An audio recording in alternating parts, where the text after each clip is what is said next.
This is Jocko Podcast number 482 with Echo Charles and me, Jocko Willink. Good evening, Echo. Good evening. Once we arrived at Camp Ramadi in June, everyone could tell we were not in the north anymore. Mortar attacks occurred daily, and we were located right against the enemy-held parts of the city. I said that correctly. The enemy controlled over 75% of the city, from government buildings to hospitals and neighborhoods. However, we held the edge of the east and the west sides of the town. We had a transition of authority scheduled around June 2006 from their brigade to ours. We would officially assume control of the operation and they would go home. About 2 weeks before the turnover, Captain Baima was reassigned to a tank company. This is a backward move for an officer. They do their initial command in the tank unit, and if they are the best of the best, they are selected to command the likes of us. However, for our brigade and the mission in Ramadi, this was one of the best decisions that Colonel Sean McFarland, the brigade commander, ever made. Captain Mike Main Gun Baima had the perfect amount of arrogance, competence, courage, and audacity to do what needed to be done as a tank company commander. The plan was set. The night of turnover, our brigade would attack the city.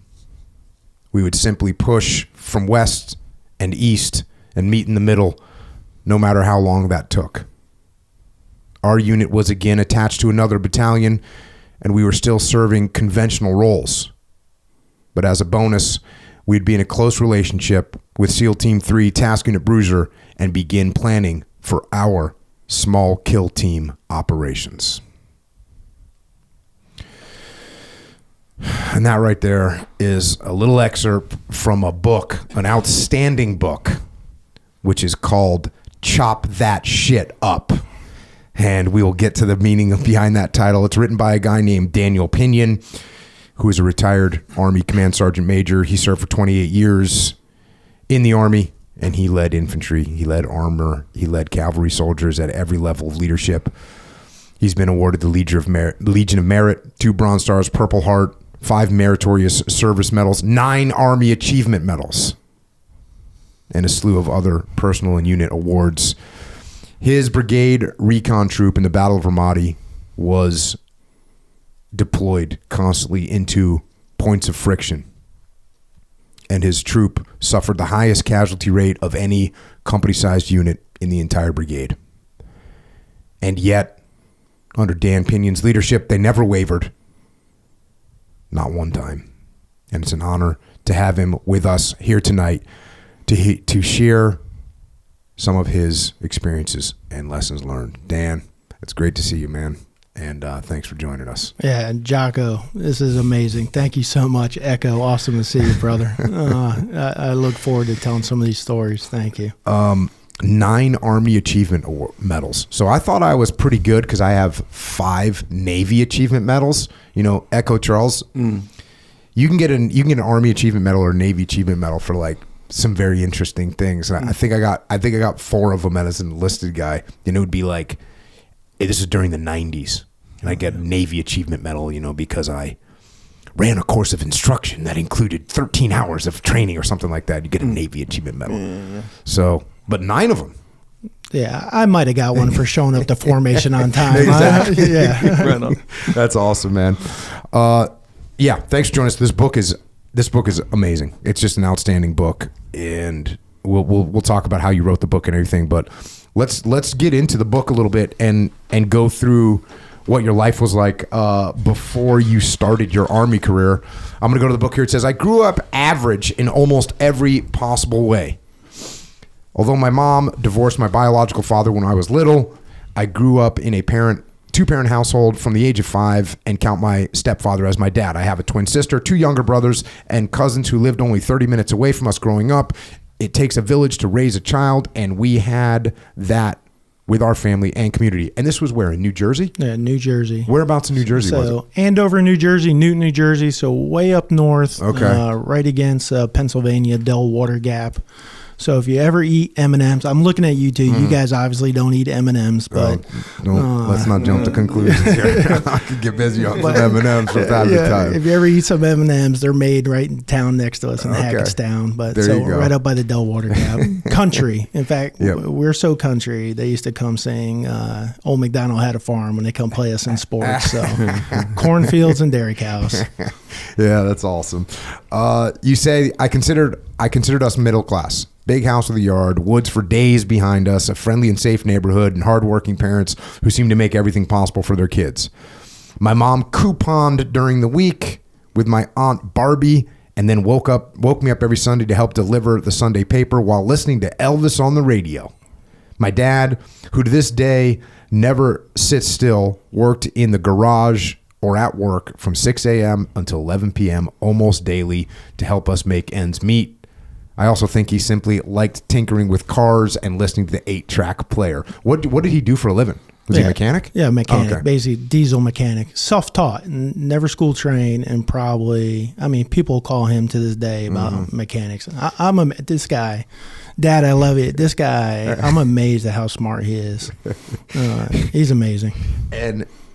And then, so he worked at a shop, and then you guys had a garage at home. He was constantly working on stuff all the time. Correct. He just got himself another car that he's fixing up. What did he get?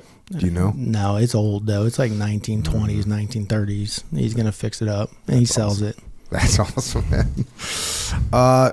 Going back here, I was taught to hunt, fish, explore, dig fence posts, garden, build retaining walls, etc. The end of school year meant going to the local flea market and picking out new work boots and a maul to split firewood. My dad would cut down trees. My sister Debbie and I would load the wood and bring it back. And in the summer, I would split the firewood with my sister while my sister stacked it. On one side was last year's wood, dried out for the winter coming, and we would split and stack next year's wood on the other side. This is just a Northeast thing. That's what we're doing. Got to get ready. So you're playing sports. You play baseball. Correct. And you're left-handed. I realized I was left-handed when I was 13, and my uncle saw me tossing pebbles at my grandparents' house, and I couldn't throw pebbles right-handed, even though I played sports right-handed. And he looked at me and said, "Why aren't you?" I said, "I can't. It's too small. It didn't feel right." Saw me throwing left-handed. He said, "Get in a truck." Took me down, bought me. He said, "You're left-handed." And I started playing baseball left-handed from that age. What other sports did you play? You grow up playing basketball. You try it all. But I dropped basketball after I think my freshman year in high school, and then we always loved baseball. My entire cousins and I, we always played baseball. Yeah, you played a lot, and you say that you were mentally tough and physically athletic, but you lacked the discipline to make your dreams come true. Because the dreams, of course, being Yankee. Yeah, absolutely. New York Yankees. Go Yanks. And it sounds like you say my relationship with academics was the same. Yeah. So I was lazy. It was called what it is. Naturally smart, naturally athletic, lazy. I was the opposite. Naturally unathletic, naturally dumb, and just hardworking and stubborn. So then you end up talking about the Army. I guess your grandfather, Frank Richards, was in World War II. Uncle George was also in the Army. He was in Hawaii during the Vietnam War. But did you, as you started thinking about it, was it like when did the Army start to enter your mind as a possible plan? Wasn't even an idea until, like I said, we were cutting firewood, and my father brought it up, and he was like, "Hey, I don't think you're gonna make it basically in baseball. You just don't have the drive that you need." And we were cutting firewood, and he's like, "Hey, I need you to talk to my buddy Ollie, the state trooper, who's also in the National Guard." And Ollie's like, "Yeah, talk to this guy. He's a recruiter of mine in the same National Guard unit." And really, like 48 hours later, I was in the National Guard. Dang. I put no thought into this thing. And it took a test, and they're like, "Hey, man, you scored off the charts." Oh, nice. ASVAB way up at the top, GT score near the top. I think it was like a 122 or something like that. And they're like, "Hey, you can have any job you want." But National Guard's like, "Hey, here's what you want." And I saw a video of scouts doing reconnaissance, making grenades in the, trip wires. And I was like, "Yep, that's me, buddy. Let's do it." I hated getting my hands dirty at the time. I was like, "Nope, that's what I want." And And 2 days, 48 hours later, I was in the National Guard. That's wild. You could go at 48 hours, Yeah, man. no thought whatsoever. It is also awesome that you can be a kid. How old were you? Yeah, about to turn 18. I was 17. Yeah, you can be a Yeah, I kid needed with parents' signature. no plan whatsoever, and all of a sudden you can have your whole life kind of planned out. Yeah, at that absolutely, point. absolutely. How's basic training? What was that all about? Yeah, I absolutely loved it. I loved it. I have never realized how challenging and fun it could be. Like, I realized I needed structure like that. So getting yelled at, like, I loved watching people not fail, mentally break because they didn't realize that it was a game. Like, to me, it was a game. Watching drill sergeants yell at you to try and change and have you become a team, I immediately, playing sports, realized what they were trying to do and try and get us to do something and work together. So I was naturally trying to pull people together as a team, like informally, and try and get us. And then watching people who couldn't understand that concept and then like, oh, they're yelling at me, and then break. I couldn't grasp, like, well, have you never not been yelled at or have something hard, and then being physically tired? I think I gained 30 pounds, 40 pounds of muscle. Like, I went in 150, like 6 foot, and came out like 6'2" and 190 or something like that. So the challenge, the structure, I was tired. And then the paycheck, oh my gosh. I couldn't believe they were paying richest me. guy in the world. Yeah, I That's couldn't how believe I it. Yeah, I couldn't. $700 or whatever it was a month. I loved it. It was amazing. And then I remember shooting that machine gun the first time. And I think love at first sight, boy. I was hitting rounds on target, 5 to 7 round bursts on the M60 machine gun. And I remember the drill sergeant slapping me with the range rod on top of my helmet. And I thought I did something wrong. And next thing you know, he's like, more ammo, more ammo. And I started watching barrels start to fall because I kept hitting the barrels at like 200 meters. And I knocked all the barrels off. And they just kept giving me more ammo. And I knew, right, like, I'm in heaven. Did you shoot left-handed? No, I was right-handed. Thankfully. Yeah, I was right-handed. No, I don't need brass going everywhere. Or brass deflectors. 60, bro. Yeah, no. This is what you say in the book too. So you come home, you're like a thick guy. You say my shoulders were broader and I look good, but National Guard was 1 weekend a month, 2 weeks a year. What do I do with the rest of my time? I did what any cool high school graduate would do. I went to my local high school basketball game to show everyone how cool I was and see the ladies. As stupid as it sounds, this is where I realized I needed to be a full-time soldier. That's like a good wake-up call. You're like, what am I doing here? No, it is. And you're, all right. Oh, yeah, McConaughey. Yeah, but it really is. So I went back. It's December. So I graduated right before Christmas, so Exodus. I go back. And what do? My friends are coming back from college, but I don't really relate to them. And you start separating. We didn't have cell phones. You didn't have texting. So you start naturally separation from your friends that way. The ground war the buildup had started. So everybody's watching the news for Desert Storm. This is 90. So I go to the high school basketball game to try, and that's what I know. And I remember them playing the national anthem, and I go right to attention, and I'm strapped, and the flag's there. And I just remember everybody talking. And I remember just burning inside. And now I can look back and understand it, but I remember right then, like I need to get out. I'm in the Army. I need to get out of here. I need to go serve. And I knew I was learning the Army values.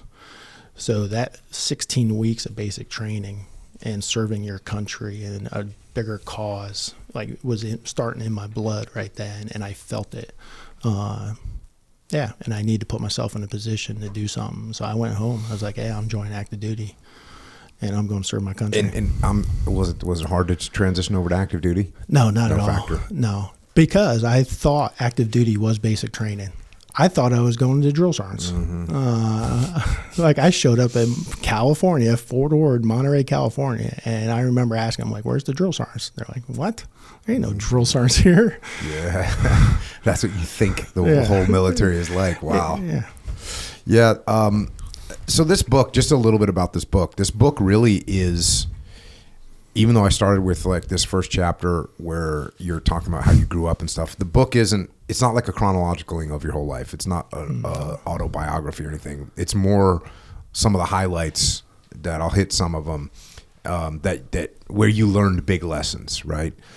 And the name of the book, as I mentioned, is Chop That Shit Up. And so this comes from you are now in where are you? What was your job at this point? Yeah, so this is Fort Ord, California, my first duty station. I've just gone active duty, and I'm a private. Know nothing about life, the Army. And you guys are getting an inspection. Correct.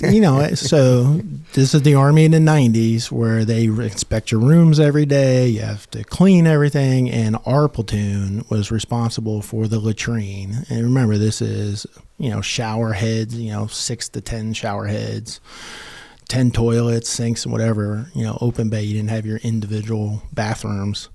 And our platoon was responsible for cleaning that common area. It's great. And it sounds like you're very motivated at this point. Like you're into the game and you kind of take charge of cleaning the heads, cleaning the bathroom.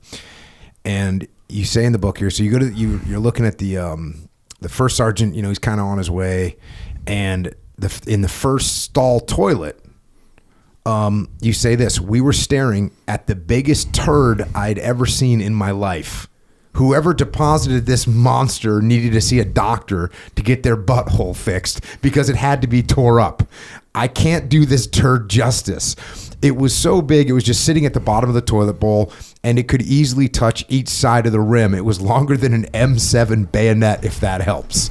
Yeah, well, I'll help the crew out here. Pinion, this is yours to fix. My gunner ordered me, as we heard First Sergeant, this is the guy that's coming to inspect you, as we heard First Sergeant slowly progressing from the stairwell to the NCO latrine at the end of the hall.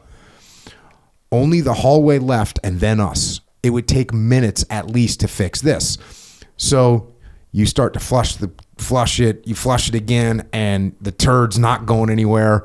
And finally you come up with a plan, which is just lock the door, the stall door from the inside, crawl out from underneath, and you'll talk your way out of it. And so that's exactly what you do. And then here comes the first sergeant. First sergeant was 6'3", broad-shouldered man with an airstrip-style flat-top haircut. He was drafted in the Army during Vietnam and proudly displayed his draft letter on the wall behind his desk.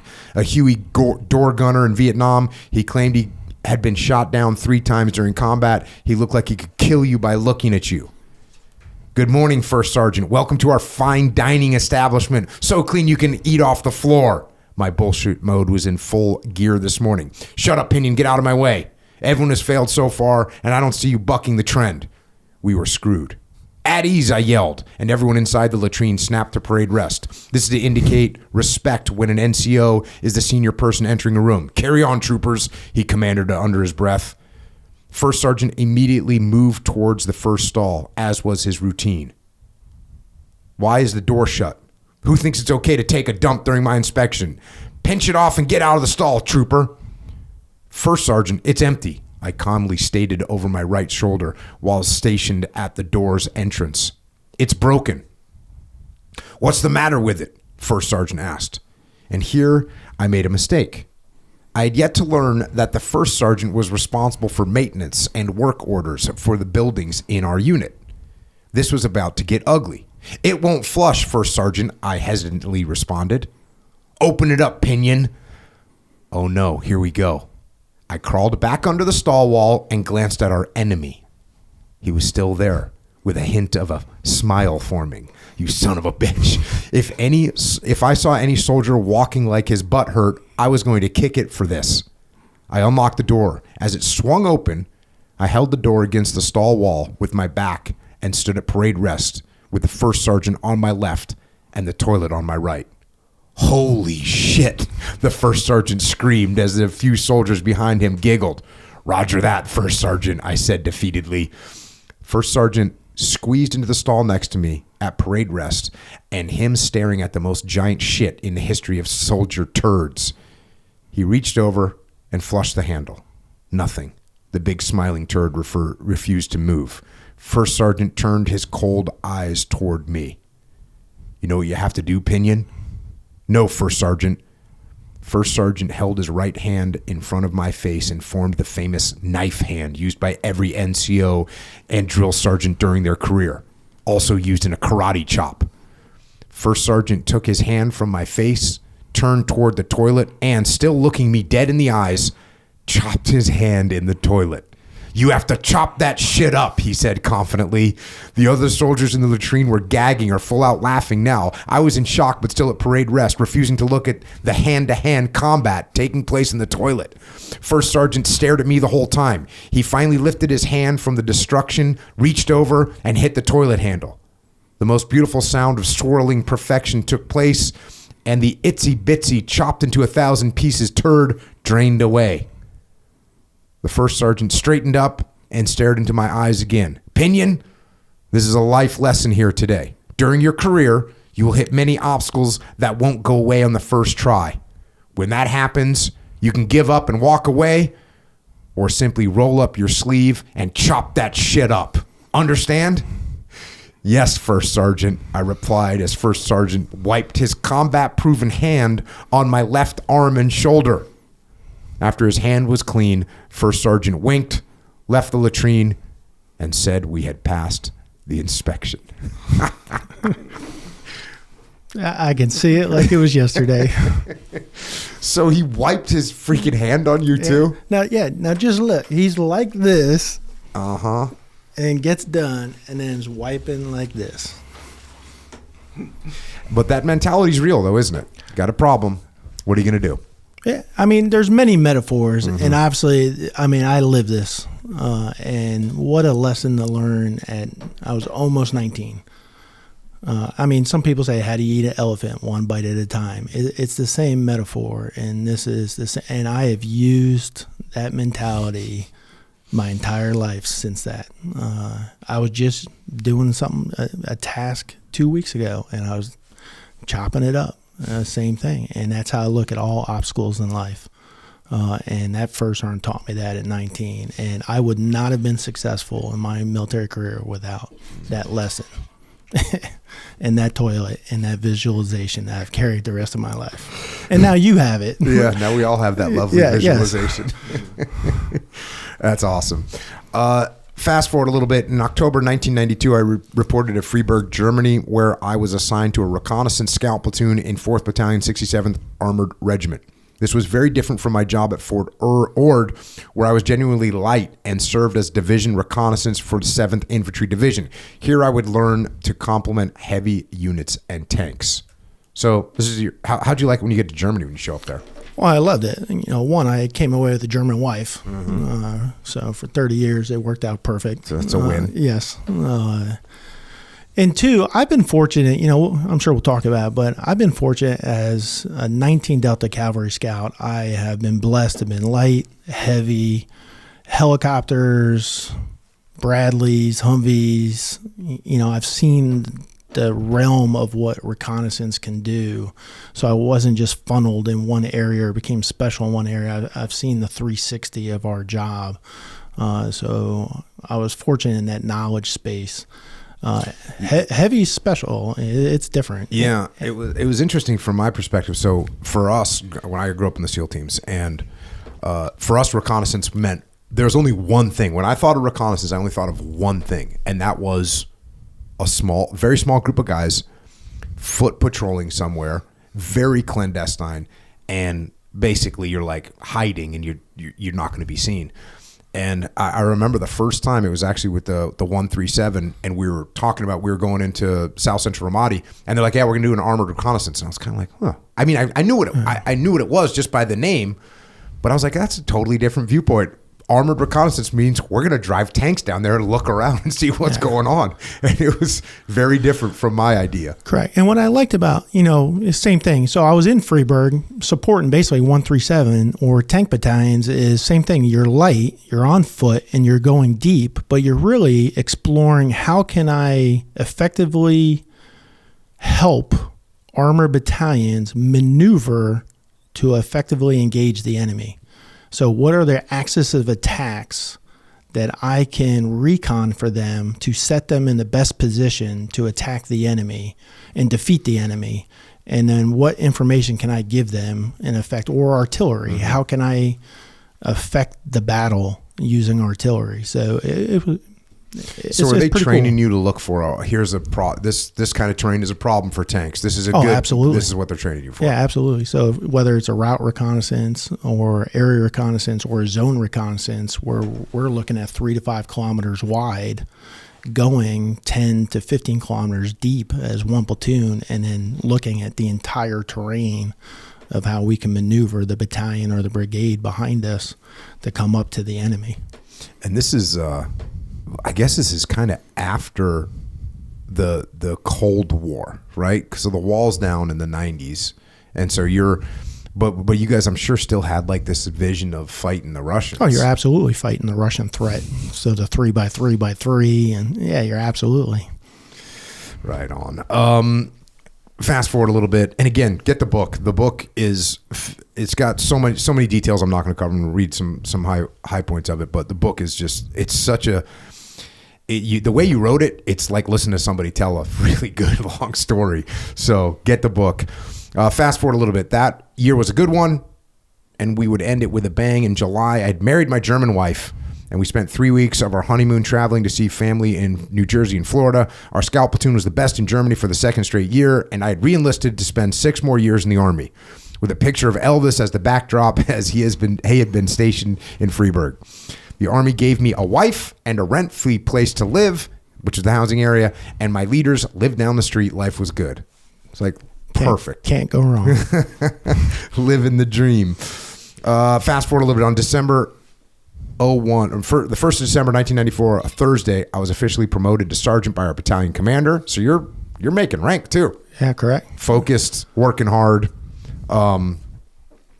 Fast forward. Now we're getting into 1995. In fall of 1995, the former Yugoslavian country of Bosnia-Herzegovina was out of control, with 3 Bosnian groups fighting each other. The Dayton Peace Accord was drafted and implemented to stop the war and ensure peace. Our unit would be deployed with the mission to enforce the accord and allow people to put their war-torn country back together again. So this is like in the 90s, you're about to do something real, which is... Yeah, this would be my first major deployment coming up.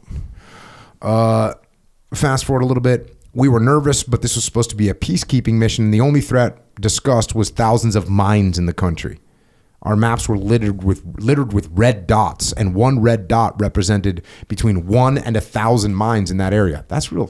Yeah, that's a kind of widespread number there. Yeah, we don't really appreciate that kind of intel. One dot. Fast forward, we flew Sunday night, and executing the landing was pretty cool. The air crew had us mount the vehicles, so we were all in position when we landed. When we landed, the ramp lowered, the crews unleashed the tie downs, and we drove off. Within a few minutes, the plane was empty and turning around to take off again. You had to be pumped. How old were you at this point? 24? Yeah, if that. Yeah, and I was a sergeant leading my first crew of men. Yeah, and I was going to get the mission to lead us up north to the Sava River to secure it so everybody can come across. So, you say this. Now, in our scout platoon, we had 10 Humvee vehicles, typically with 3 soldiers per crew, but we were never manned 100%, so we had to get some soldiers from another unit to fill us out. The lead scout is the senior staff sergeant of the platoon, and he led us everywhere. This person was generally the most knowledgeable, but not in our platoon. Staff Sergeant Heap was the most knowledgeable, and although junior in the rank of sergeant, I, quite frankly, was better scout than the other squad leaders. Together, my staff sergeant and I were a dynamic duo with great soldiers underneath us. Our lead scout was smart but quirky and absolutely could not handle stress. This was how he became known as Shaky Jake. Fast forward a little bit. We eventually completed our mission to secure the south side, found and established a base camp, Camp Colt, escorted our battalion teammates down to Bosnia, and helped find and mark too many minefields to be comfortable with. It was draining. No showers either. We would heat a 50 cal ammo can full of water on our potbelly stoves and clean ourselves with a washcloth. It was cold, with about 2 to 3 feet of snow on the ground, which made mine detecting especially fun. Basically, it sucked. The stress was building and tempers grew short. Once a battalion was established at Camp Colt, they started implementing standard procedures for maintenance. We had grown accustomed to doing our own thing for the last month and a half, but now we would need to inspect our vehicles and request them to be dispatched for missions every 7 days. This is a horrible idea because we could be out on a mission for 7 to 10 days without warning. So this basically, you're getting put some admin requirements on top of you guys while you're in the field. And as I wrote it, I tried to write it as my mentality at that time. As you look back as a leader, there's lessons learned. So, but I tried to write as, that's me, cocky young man coming up. But yes. Well, I forget who I originally learned this from, but I would say this all the time, the next echelon above us doesn't understand anything, which is a very common attitude to have. And if you can remember that that's the common attitude, it's like the people above us don't understand what's happening. Then you go, oh, wait. That's actually me. That's actually my problem. I don't understand what's happening. Yeah, correct. Shaky Jake didn't like it. It frustrated the crap out of him. During one down day with no scheduled missions, we started our dispatch procedures. The vehicles and maintenance tents were located on the flight line, and I just finished a mission brief for the following day and was heading to join my team. As I approached the maintenance tent, 2 or 3 soldiers jumped through the flaps. I heard screaming from inside, and being the idiot that I am, ran into the tent just in time. Shaky Jake was screaming at the maintenance sergeant, a master sergeant, E8, and someone very senior to Jake. Shaky Jake had his back turned to me. I will fucking do it, yelled Jake. Fucking pull the pin, the maintenance sergeant yelled back. What the hell is going on? As I came around Jake, I saw him holding an M67 fragmentation grenade. One hand was cupping the grenade and spoon, and a finger from his other hand was wrapped around the pull pin. The maintenance sergeant had both hands around Jake's. I did what any dumb person would do and put my hands on top of theirs. So now the grenade was covered by 6 hands, and I yelled, everybody fucking calm down. I'd either startled them or found a commanding voice I didn't know I had, but they immediately stopped screaming and looked at me. 3 of us face to face holding a grenade. Master Sergeant, please release your hands. Staff Sergeant, please let go of the pull pin gently. Give me the grenade and both of you step back, I ordered. They listened and I secured the grenade. As soon as I had the grenade, I left the tent, yelling some nonsense instruction to the soldiers gathering to see what the commotion was. I speed walked to our platoon tents where I found the platoon sergeant and the platoon leader. Shaky Jake lost his mind and pulled a grenade on the maintenance guy, I stammered. Where's the grenade? The platoon leader demanded as he jumped up from his cot. Right here in my hand, sir. That's a freaking crazy little scenario. No, I mean, yeah. What do you do? And it's, I said, these are 100% at what do you do in those situations? And you come around and you see it like this. And next you know, I'm like that. And that mass sergeant wasn't playing around. And I'm looking at Jake, and I didn't understand what stress does to a person. You can look back now and understand the situations we were in, a few months into it. Like I said, no showers, barely any power, you're mine sweeping, 3 feet of snow looking for mines, and we're marking the minefields. What it does, you don't know about finance problems, marriage problems. I don't know the minds of people at that time. And then 6 of us with hands on a grenade. What do you do? And I was a young Sergeant E5, promotable to a Staff Sergeant E6 and a Master Sergeant E8. And I had no idea. All I said is, you read it, get your hands off. And then next thing I know, I had the grenade. And then I didn't even check to make sure the pins were in or the clip was on. Next thing I know, I'm taking a grenade and just holding on to the spoon, Ugh. So it was a bad situation, but I didn't understand stress at that time, what it does to a person. Yeah, and that's kind of the big lessons that you learn there. Yeah. Because this guy, he was sent to mental health for a few days, which is called behavioral health now, but no investigation, no sworn statements, nothing. And a few days later, he comes back, and basically everyone acts like it didn't happen. Yeah. And what you say is stress is hard, and it's essential to know your soldiers personally and professionally. We knew Jake stressed easily, but we only tried to help him after a significant incident during deployment. I also learned that during deployment, that when the situation became stressful, it was up to me to calm things down. I learned to call people by their first names when the shit hit the fan. It put them at ease and helped them focus on talking to me. That's a really good point. It's a really good point. You're used to calling someone lieutenant or sergeant or whatever the case may be, and all of a sudden you say, "Hey, Fred, listen to me right now." That's a really good point.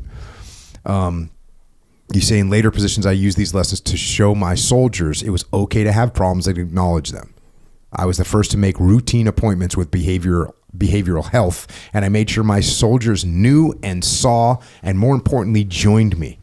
I also ensured that we never again did 7-day dispatches in the field or on deployment, 30 dispatches always.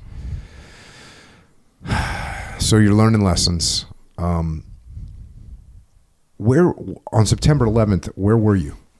Yeah, so I was a drill sergeant so I was at Fort Knox. I was a drill sergeant, but September 11th, my wife and I were actually on vacation or on leave in Germany. We flew Space A.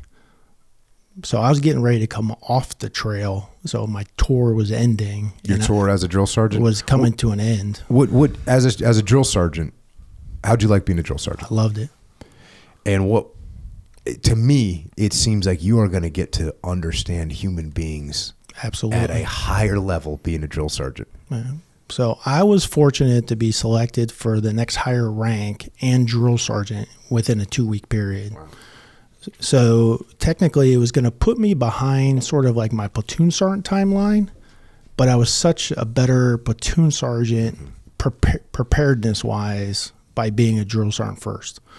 And it definitely helped me later. Now, I'm not saying I was a good platoon sergeant, time will tell what people thought of me, but I was better prepared because of drill sergeant. And you were absolutely correct. The way, like I said, like an average life growing up, I don't know if that's true. How many people actually had 2 parents, a house, woods, learned to fish, hunt, like had siblings and cousins around them and had mentors? Like I was probably way above average.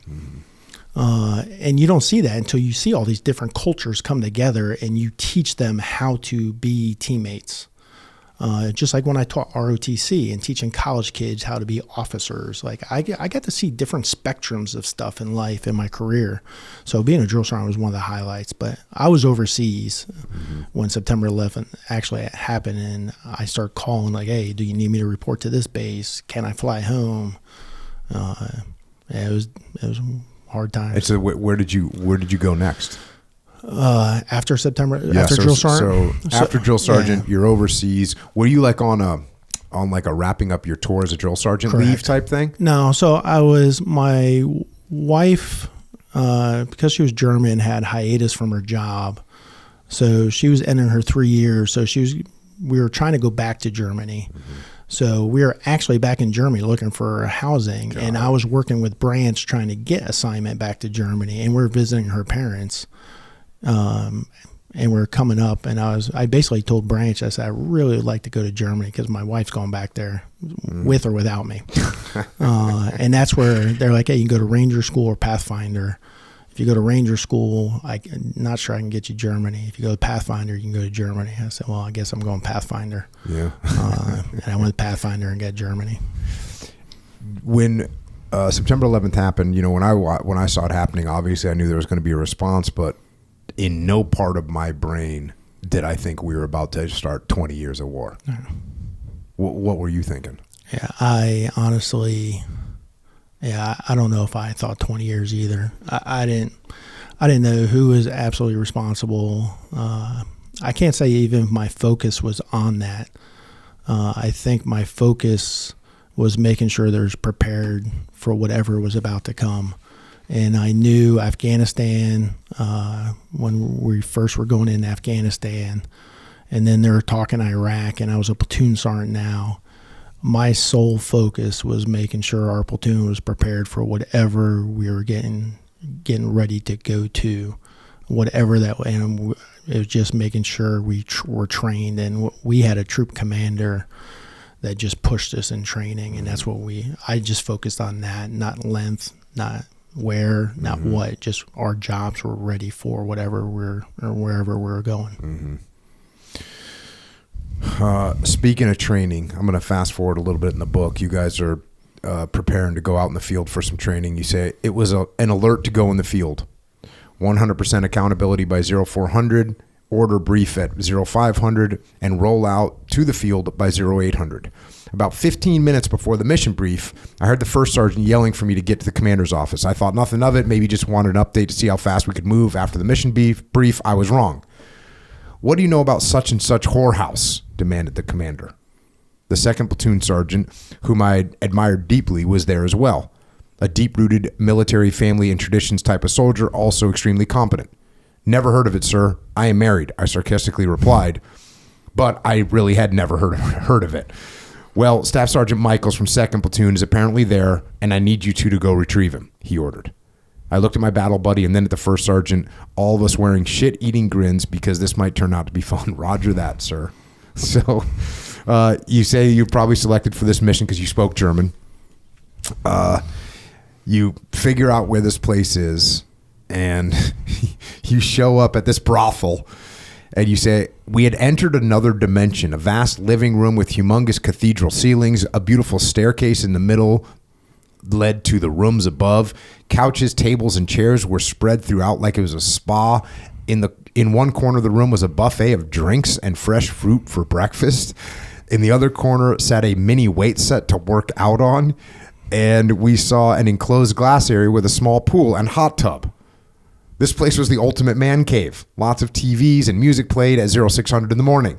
To top it off, three or four men were lounging around wearing nothing but towels with girls sitting beside them. If you've been, I'm sure people have been overseas or other places. They can relate to this 100, maybe not. Yeah, and it's legal there. That's the thing. Prostitution is legal in Germany. Correct. So, yeah. Or at least that's what you said in the book. Yeah, in that time, yes. Okay. I think it still is.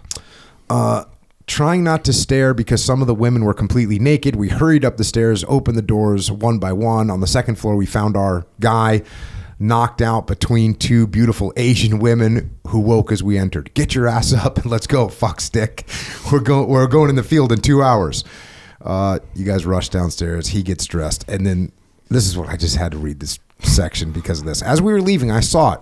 On the wall just before the exit was a certificate of appreciation. A certificate of appreciation is a military document printed on behalf of a command or unit and given to businesses, restaurants that support our soldiers. It is always signed by the unit's commanders and senior enlisted leader. For us, that would be our captain and first sergeant. This certificate on the wall caught my eye because it had our unit crest, which was a dead giveaway. I don't remember the exact words, but it read something like, for meritorious support of our American soldiers and their needs. Your professionalism, skilled techniques, and utmost care of us helped maintain morale and well-being of our soldiers, etc., etc. This is hanging on the wall. The certificate was signed, your grateful soldier, instead of our unit commander. And it had the whorehouse name in bold letters in the middle. It was professional looking and surrounded by similar certificates, units, coins, and patches. I'm taking this, I shouted as we marched out the door. That's it. You guys go on the mission. Everything goes smooth.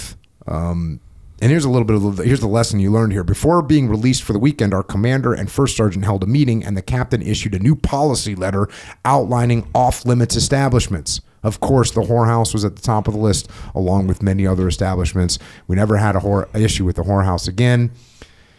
You guys had a little dining-in ceremony, which is like a party, and you presented our commander with a certificate of appreciation that he had unknowingly provided to a whorehouse. It was a great overall laugh, but I learned several lessons from it. First, accountability is essential. This would help me teach my leaders later when I served as command sergeant major. When someone fails to show up to work, we don't simply wait and assume everything is okay. We find them. That is genuine care. Even if they merely overslept, we always care for our soldiers. The second lesson is about policy letters. Every stupid policy letter is written because soldiers messed up too many times. If everyone did the right thing, there would be no need to explain it in detail. From that moment forward, I scrutinized policy letters from a different perspective. What is the policy's actual purpose? How will it be enforced? Is there a systemic issue that needs to be addressed? And how will you implement it if you write it? Sometimes commanders go crazy with policy letters and use them as punishment. Lastly, do you as a leader and soldier actually read and understand the policy letters? So, yeah. Well, what's funny is after this book came out, one of my buddies, read it. We came up in our careers together, and either I followed him, he followed me. He called me. He's like, "Bro, I'm the one who presented that certificate to the whorehouse." he's like, I gave it to him. I was like, I figured. I figured it'd be you. Now, again, I'm going to fast forward here. You end up you're on your first deployment to Iraq. Yeah. You're doing missions. This one here I'm going to talk about. In the spring of 2003, our unit deployed to Iraq, smack dab in the middle of Baghdad. We're doing an HVT raid on a terrorist cell, working with the British SAS. Special operations team didn't have enough people to conduct the raid, so we would run the raid for them, secure the prisoners and houses, and then they would come in and grab all the intelligence, etc. When you combine different organizations, you call yourself a task force. So they didn't have enough people. You got to hit a target. And I think this becomes common, especially as if you're doing inner cordon, outer cordon, the actual raid, sensitive site exploration, and all that, SSI, all that good stuff. Sometimes you just don't have the people, especially specialized units. So you use us or some other people to help. So yeah, and that next level of that for us in Ramadi was like here we would get intel from somewhere and there'd be a target to hit in somewhere, in downtown Ramadi, and we could brief, get our Iraqi troops, load up our Humvees, drive down there, drive to the cop, foot patrol out from the cop, and all that took, 8, 12 hours to get all that done because we have to get permissions to take our Iraqi soldiers. Like, there's a bunch of stuff. Or I could call Mike Byma and say, hey, go hit building 28 and look for this guy. And he'd be like, cool, I'll be back in 20 minutes. Yeah, correct. And it was just like awesome. But that's at another time, a little bit more in the future. For this one, you guys kind of go through a planning cycle with the SAS. You're going to go out and hit this target. Fast forward a little bit. The time finally came. You guys reached the checkpoint, 0200. The platoons reached their positions. You guys set off your explosive charges. So boom, boom. The explosions were near simultaneous, and it was beautiful. Ears ringing, the assault teams moved. We had put too much explosives on the guest house door, blowing the entire thing off the frame and making it easy for our teams to enter. Within seconds, our assault team had a man, woman, and child in custody and brought them around the corner to put behind the guest house. 2 terrorists came out the back door, one of them with a weapon. The selector switch on my rifle went from safe to semi, and I laid my sights on his forehead because there was an old car in between him and me. I should have shot differently, but I aimed for his head. It would be the first, but definitely not the last time I squeezed my trigger with the intent to kill. I fired one shot and grazed the side of his head, and my staff sergeant at the enemy on the left directly after. We both missed. My staff sergeant fired at the enemy on the left directly after. We both missed. But it worked out because the enemy dropped their weapons and raised their hands. Meanwhile, inside the main house, we heard room clear, room clear. Within 2 minutes, they had everyone moving into the garden between the houses and then on their knees. And that's when we learned that Iraqi walls are made differently than American or European walls. You guys almost shot me, said one Colt leader.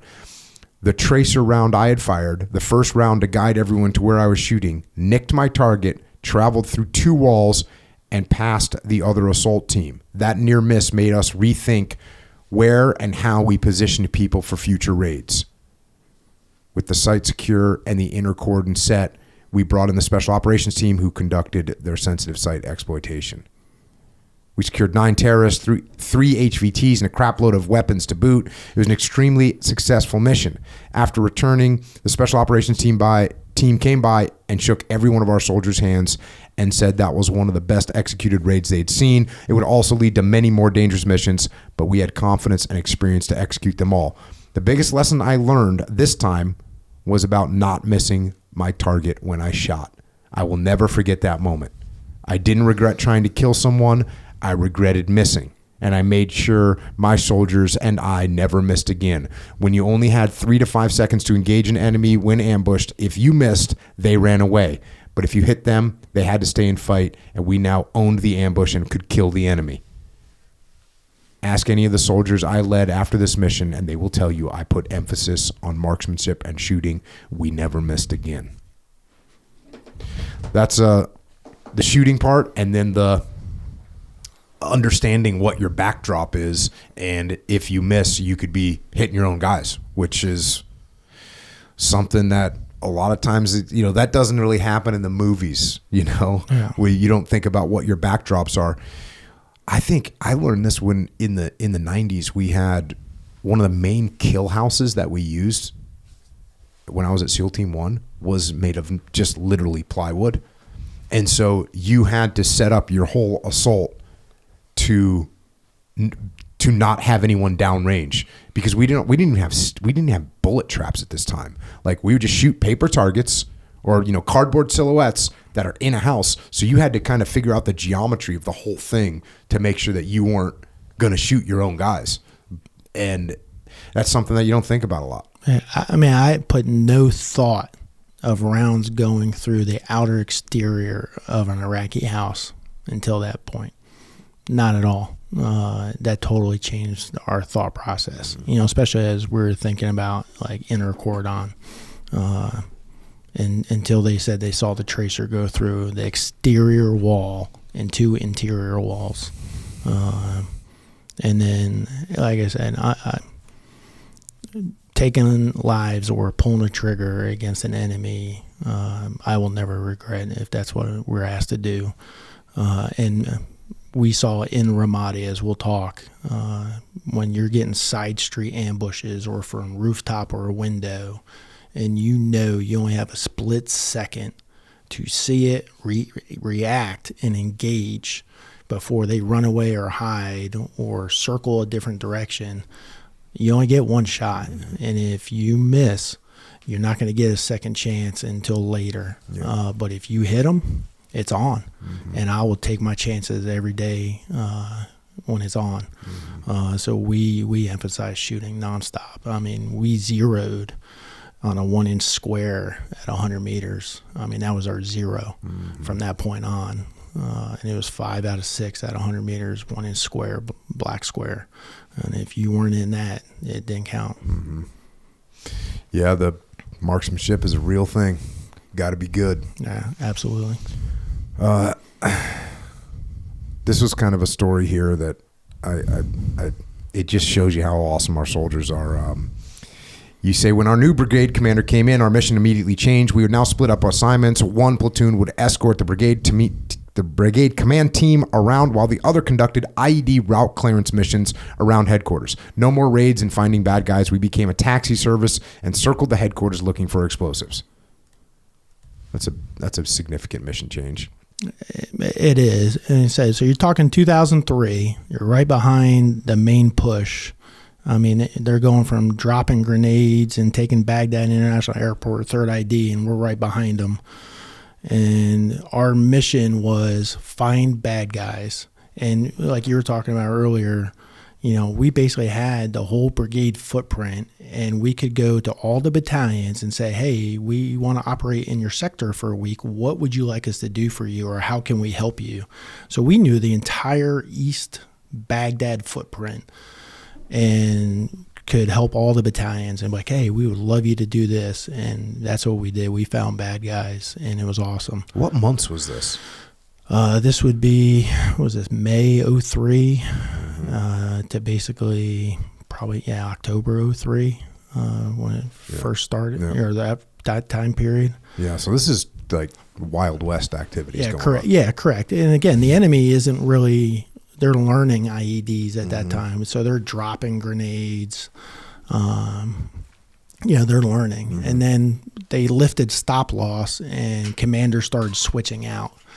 And then we went to, hey, route clearance. But, I mean, we didn't even have doors on Humvees, and we had no up armor. I mean, we had the Vietnam flak jackets on floorboards with sandbags. And again, I'm 6'3", and my knees are in my chest from the sandbags and flak jackets trying to protect us. And they're like, hey, go find IEDs. And this is Baghdad with the wires and everywhere. And it's command detonating wires at best.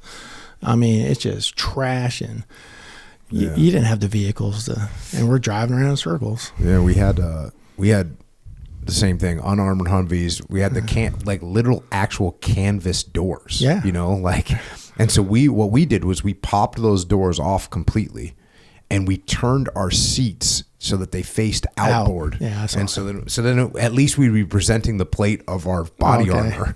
And it was also, it felt better because now you're just looking, looking out instead of having to look over your shoulder, you're looking out and scanning for targets, which felt a lot better than sitting there trying to look over your shoulder with your weapon kind of canted. So that's what you guys end up doing. You're getting replacement soldiers too, or new soldiers. One of those soldiers was Private David Cantor from California. Love him. And so you're out on a clearance mission. This guy's a new guy. And you come up against a suspected IED and you call EOD. EOD shows up, and when EOD shows up, they're like, okay, cool, yep, we think it's an IED, so they're going to send their robot down. So they got a robot, and they're going to put a water charge on it and blast that thing in place, which is a great thing to do, not put any lives at risk. So you say this, as the robot backed away, so that's what they do. EOD shows up, they send the robot down, and then you say this, as the robot backed away to turn around, either it got stuck or the transmitter stopped working. We watched and waited and finally got impatient, and I asked the EOD leader what was the matter. The robot is stuck. We need to go down there and get it.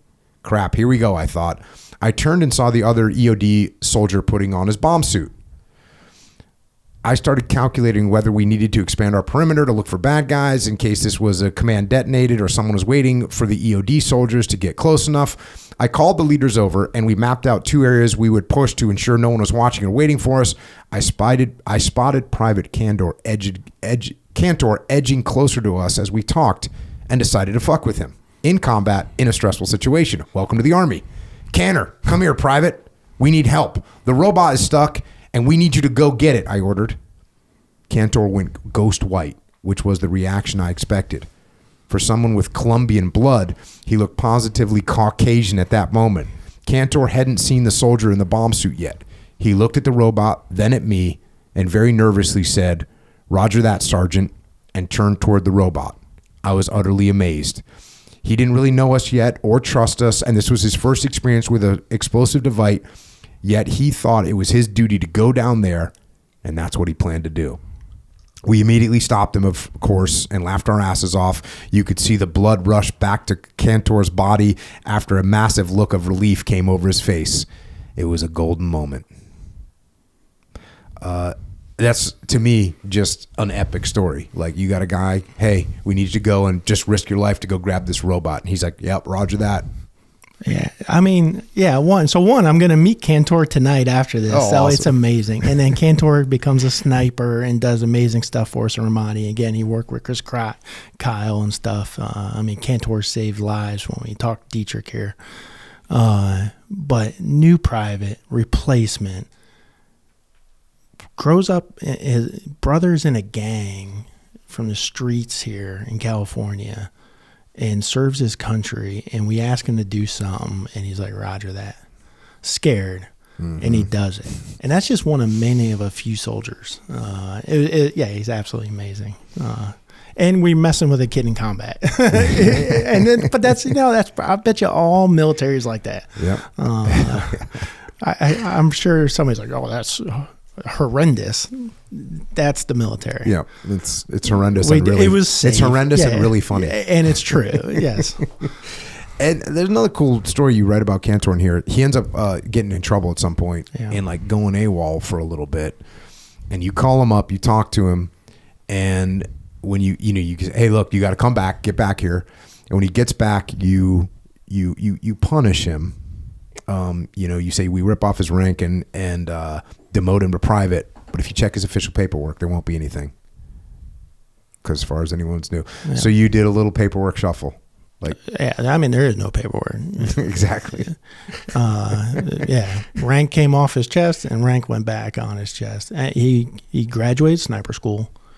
There was a situation back with his family back here in California, and he went back to take care of it instead of coming right back to Germany to our final train up to come back to Iraq.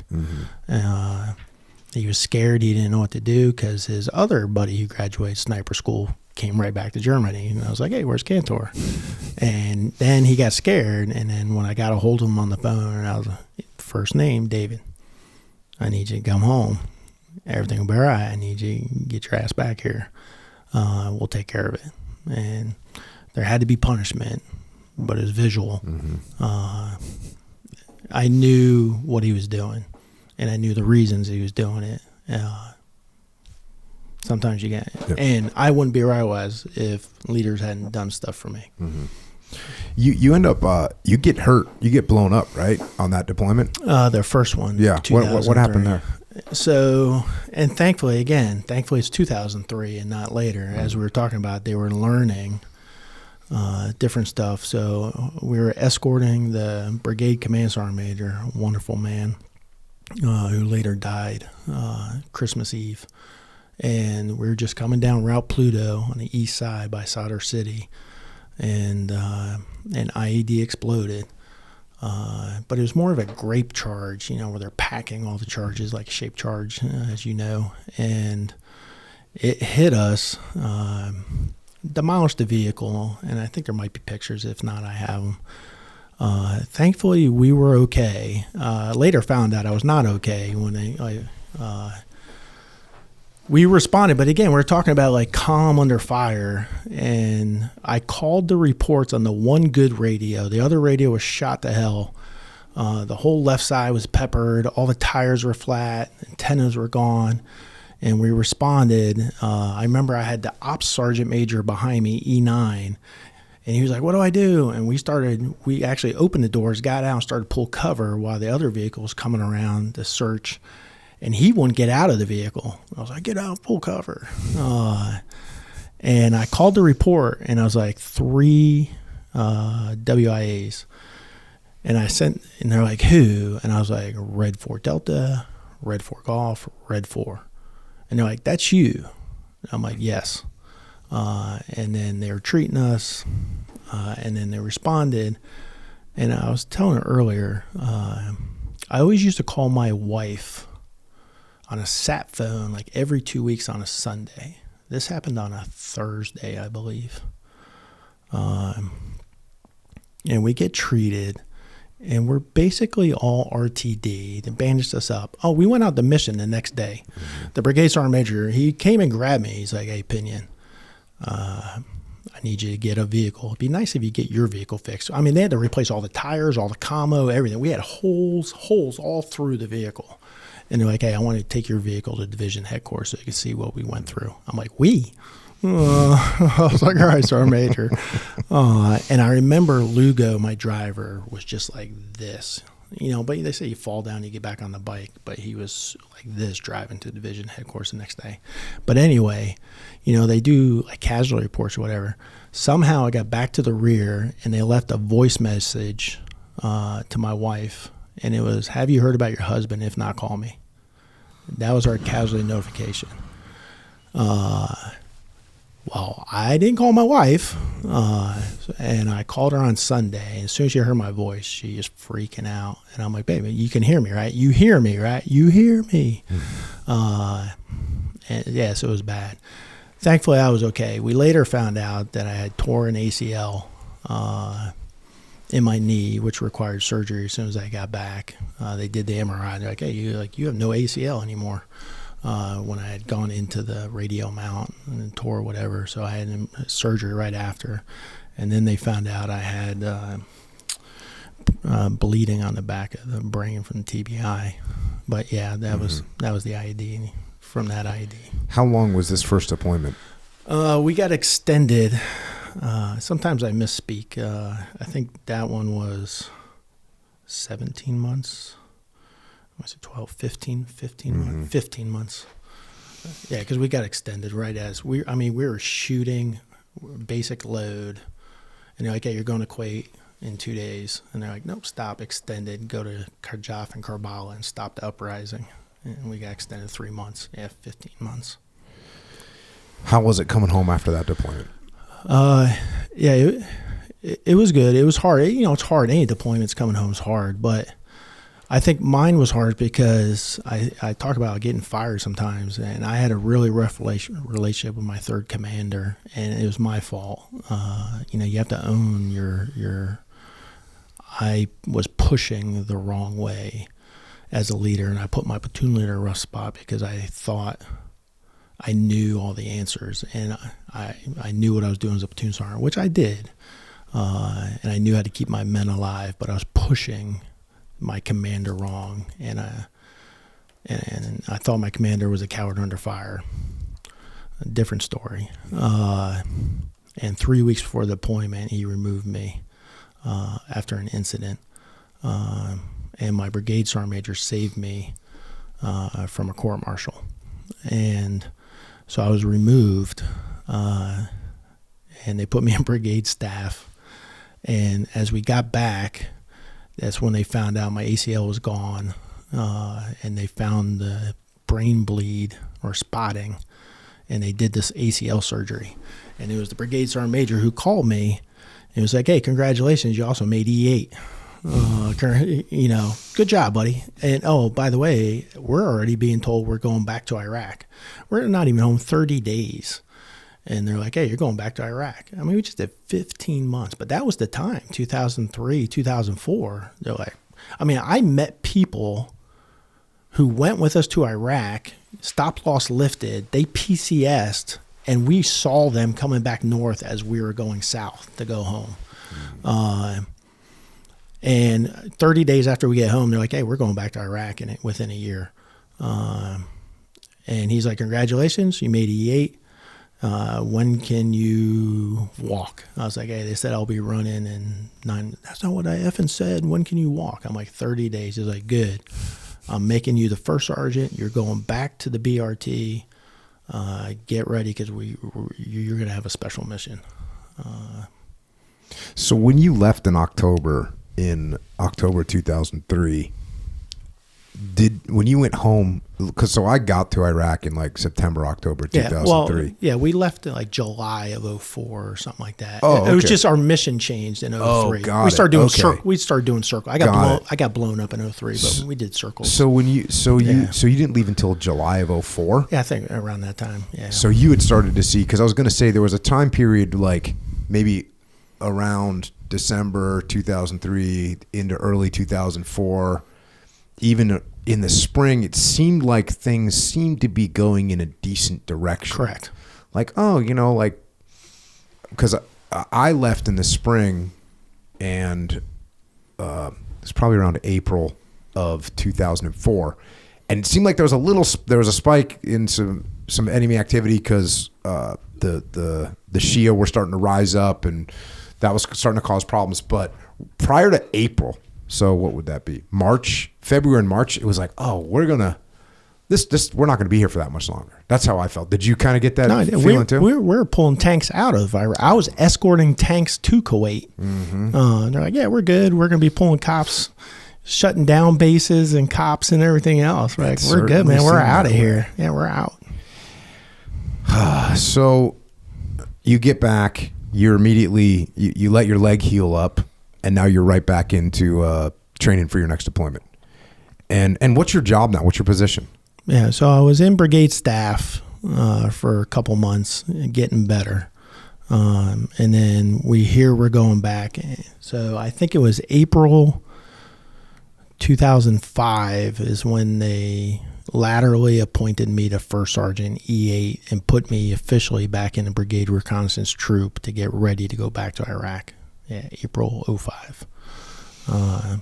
And when was Colonel McFarland officially the brigade commander? I think so. And they're like, "Hey, we got a special mission for you." And again, the Brigade Reconnaissance Troop is a special unit to begin with. And I'm not trying to sound cocky or anything, but it's a Brigade Reconnaissance unit. How many guys are in the Brigade Reconnaissance Troop? On paper, it's like 57, 54. Mm-hmm. With attachments, we can go up all the way up to 100, depending on what missions we're doing. But on paper, it's like 54. Mm-hmm. So your workup for that, Any major lessons learned from as you're preparing to go on this deployment? Yeah, I think the biggest lessons were the mission change, because they're like, hey, we want you to do small kill team ambush missions. So we are going to embed asymmetric warfare group. We want you to learn from ODA. We want you to learn from SEALs. Like, here's all the unconventional teams we want you to learn from. We're going to send this amount of people to sniper school, this amount of people to tracking school. Like, we were sending people to schools and doing all the field training. So there's no downtime. Mm-hmm. So you had 1 year back, but that 1 year back was training for stuff not out of our realm, but it was new lessons learned. So I think it was getting ready for that type of missions. And then right before we deployed, they're like, oh, change of mission. We're going to put you under 137 and put you up north as a landowner, which is okay. Not typically our mission, but that's what our training was, focused on small kill team mission operations. So that's was that McFarland driving that? Correct. Like, I don't know. That guy has some insight, doesn't he? Correct.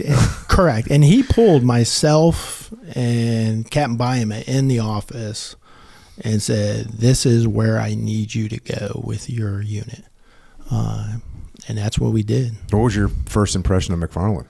Again, you get this tall, almost, I'm not going to say nerdy, but sort of nerdy, dry sense of humor. Like, I couldn't read him at all at first. And some guys are funny. Some guys just look like hunter killer, sort of go like scary. I didn't have any of that with them. I really had no opinion at first. And, I can say stuff about Colonel Tedesco and some of the other battalion commanders. Like Captain Byama, you just get this arrogance right away. Yeah. He's coming. That guy, you're like, all right, I got you. I can read you like a book, easy. Your book has pictures and colors. But Colonel McFarland is just skinny, tall. You can tell he was smart right away, but he gave us the mission. And he was straightforward in it too. And we had a good S3. And then they just told us what you want and we execute. But he gave us the authority and the lenience to run it how we felt. Yeah, he's a true believer in decentralized command. Correct. That's for sure. So when you go on deployment, so your first thing when you go on deployment, it's now early 2006, and you guys go straight to Talifar? Correct. And we're west of Talifar in Sinjar Mountains, just south of Sinjar Mountains in Biaj. In fact, so this tells you about Main Gun Byama. His first op order was welcome back Biaj. Like, that was his first op order for us to go back to Iraq. And when you're up in Talifar, so what are you guys doing up there? What's your job?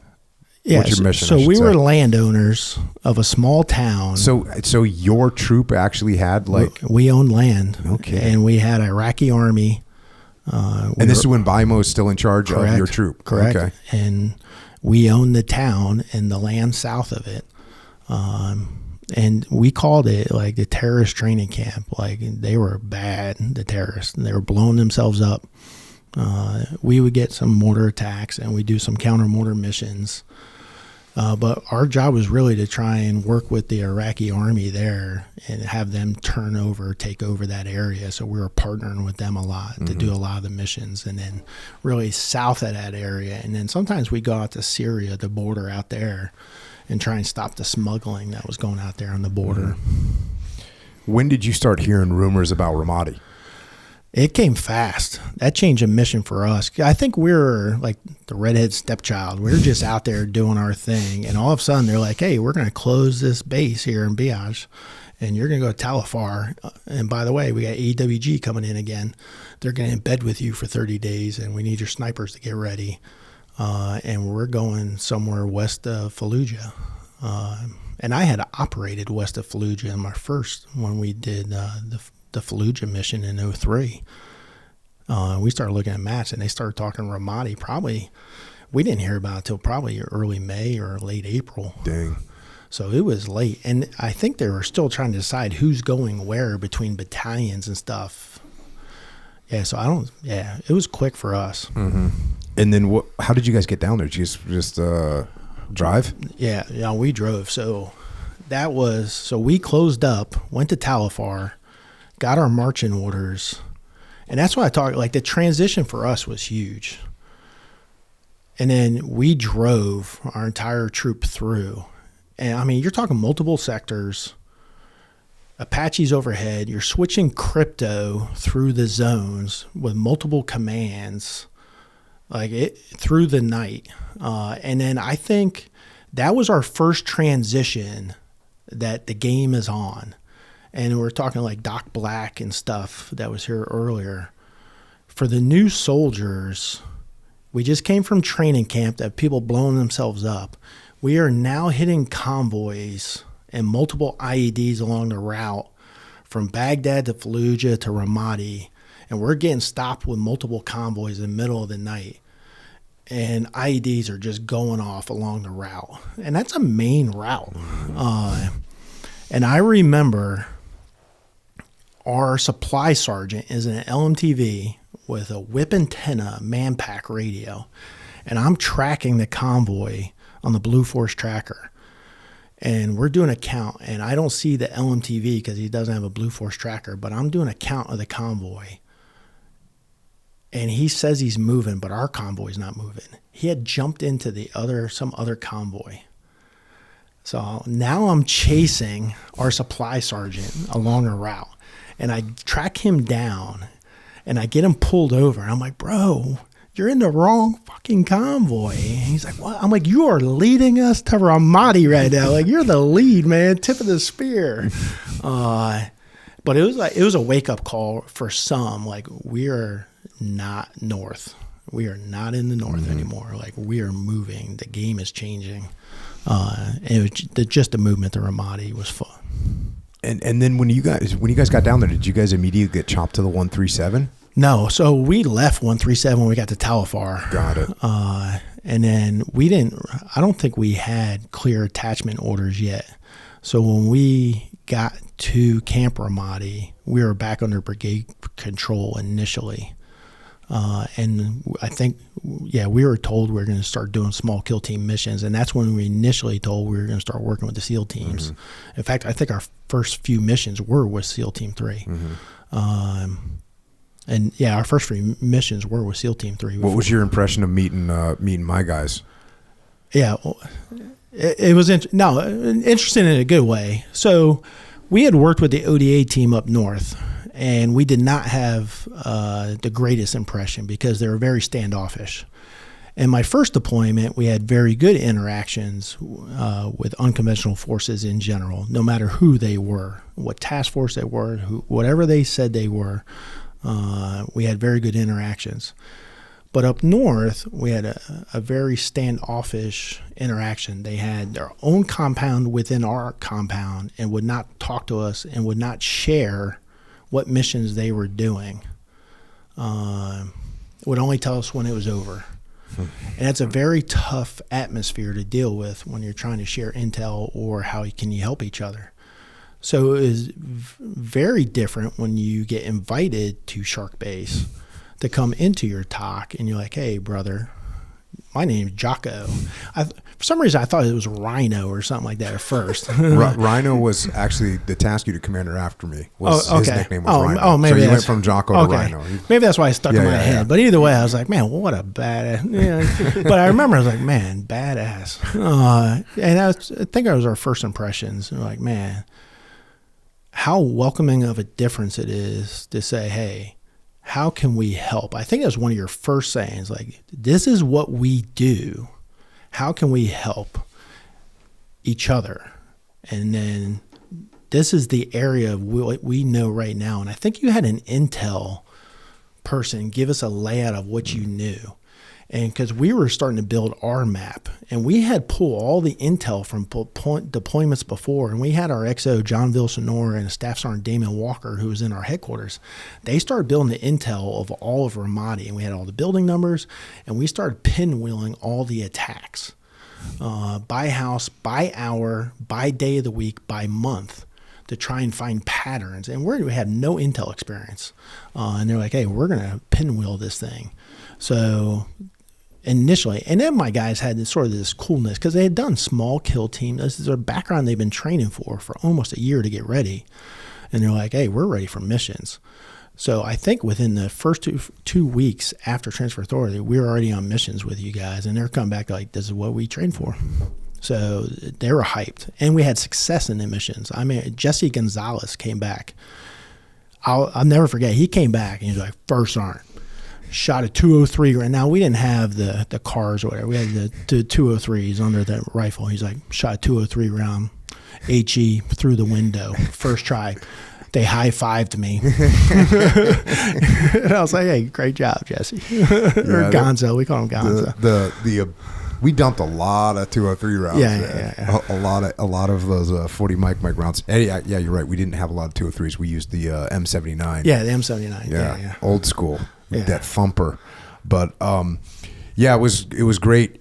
You know, the attitude in Ramadi was like, hey, everyone needs all the help we can get, and we're all one big team here. So you guys, like, for us it was like, oh, you guys want to come out and set up Overwatch positions near us? Awesome. Like, let's go. And I think that's the point. We had similar capabilities that we could support each other. Maybe not levels of training or equipment wise, but we had the capabilities to help each other. And we had the soldier with discipline to go out there and do it. So having snipers with snipers and machine guns with machine guns and the specialized team to do small kill team operations and size capacity, it just worked out perfect. Yeah. So when we did joint missions, it was amazing. Yeah, I remember one time we got a visit from like one of my senior leaders in the SEAL teams, and they're like, you know, hey, Jocko, do you need anything? And I was like, yeah, we need another task unit. Like, can you send me another 40 SEALs out here? And like, I got more work than we could ever hope for. That's not happening. And so it was like, okay, cool. So you guys show up. It's like, bro, you guys want to get in on this action? Let's go. Yeah, it was I remember one mission I walked on with, I think it was a Life. We were walking. It was nighttime. And just the green lasers, you know, and they're just everywhere. And I just remember it's like a light show at night, and and you're like, this is awesome. Yeah. You know, like, it feels good. Yeah.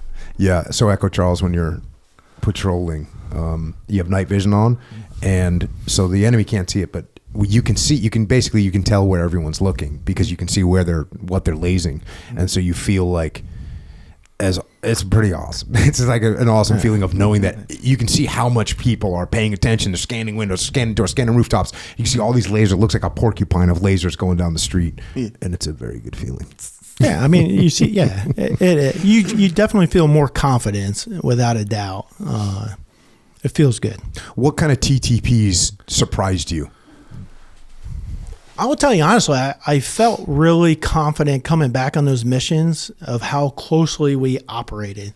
Now, there was stuff like if you're talking peeling, but if you're talking cover and move, either with team or individual, we were very closely, you know, you guys might say stuff different, but we operated in general, movement, the silence, but cover and move was all the same.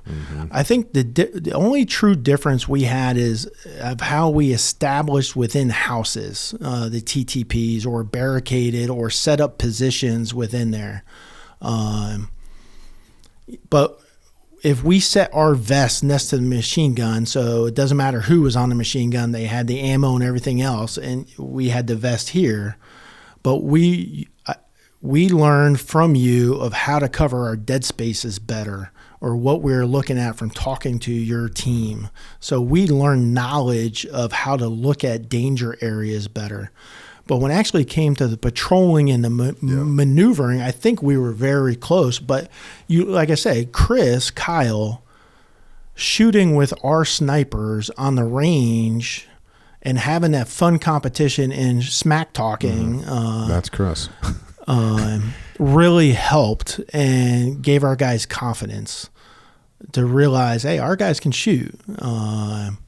And it's fun to compare notes and techniques and how we set up our blind spots and why we set back off a window like this, and to learn how they shoot, and to when you're making the holes in the wall, why you make it like this. It was really fun to compare stuff like that. And then I think our guys learned about decision making, and that's what I always preached. I always say, like, I should have a T-shirt that said like okayest leader, but I was always proud. Would you say okayest? Yeah, okayest. But I always preached make a decision. The people who don't make decisions have issues or leads to problems. You have to evaluate and you have to make a decision. Mm-hmm. Your decision is not going to be right, but it's going to be worse if you don't make a decision. And I think they learned from your team how quick people can evaluate situations, prioritize, and then make a decision and execute. And that would generally lead to better outcomes than overthinking or not making decisions. Yeah. The exchange of information that everybody had was pretty awesome. I know we did a bunch of overwatches right in the beginning with 3.8 and 3.8 scout snipers and stuff, and they shared all kinds of good information with us and, you know, helped us with our TTPs. And then the decision making and stuff is like, we get a lot of really good training, and one thing that we do pretty good is make really small decisions fast. So it's like, hey, I don't necessarily need to make a huge decision right now, but I can make a little one. You know, for instance, our Overwatch position is getting attacked. I don't have to say, we're going to leave now, but I could say, all right, well, let's put eyes on this part of the road so we can see what the exit is going to look like. So you can make a decision very quickly that then is going to indicate to you if you want to make another small decision in that direction, you can make it, or you can say, we're not taking fire anymore. It seems like we're going to be okay. Or, we're taking more fire. Luckily, we already have eyes on our exit. We can move down that road. So making these little decisions very quickly is what I think our team got good at. And again, for us, it was just like having more people, especially like you guys that were focused on the same thing that we're focused on. Being able to set up mutually supporting Overwatch positions was just like very helpful and very awesome. Yeah, and I think that's one of the things we'll learn later is we were smaller than the Marines the way they took houses. So where they would put 40 in a house, we're putting 12. Mm-hmm. So we had to rely on mutually supporting houses and Overwatch positions. So anytime we could team up with you we're like, absolutely. There's no way we're saying no to that. What was your op tempo like? Yeah, we were gone every day. Yeah. I mean, you know, Colonel McFarland at the time, he wanted major operations every 2 to 3 days. And then, so as a BRT, so we went from 137, we get to Ramadi, we started off doing missions with you, and then they put us under Colonel Dean as a landowner again, and because they took forces from his battalion to give the 137 for the main push. So we supported his battalion. And we had some land that we owned again in Route Gremlins. And then we got pulled off of that to do missions again. So, and then Colonel McFarland would be like, hey, I'm going to keep putting you at the point of friction. Yep. Wherever I need special stuff, I'm going to keep putting the BRT. So we were always in some good spots.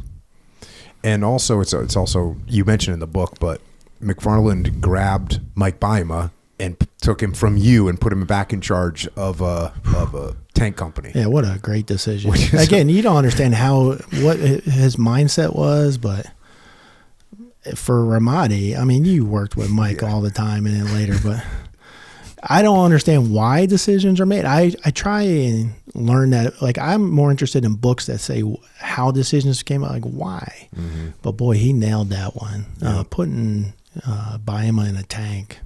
Yeah, that dude's Rommel. You don't get the nickname Main Gun for nothing. So we talked about stress, you know, with your deployment to Bosnia. How was your troops handling the stress in Ramadi? I know that one of the things that always struck me as a very unfortunate situation was the fact that vehicle graveyard was on the right hand side as you drove out the front gate, and there's 75 or 100 vehicles there, all twisted and burned up, and knowing that each one of those vehicles represents 1 or 2 or 3 Americans wounded or killed, and just the knowing every time you go out in the city, there's that chance. How was your guys holding up? So I will tell you, the transition when we got there early June, and we realized this is not the North anymore, and you had the daily attacks, mortar attacks, and we're like, oh, this is not Kansas anymore, Dorothy. It was a serious wake-up call.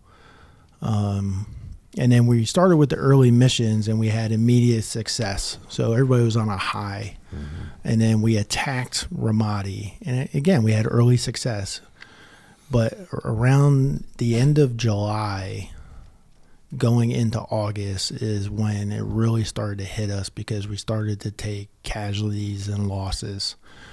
We were fortunate where we never really used the front gate. Mm-hmm. We used the back gate because that was our area.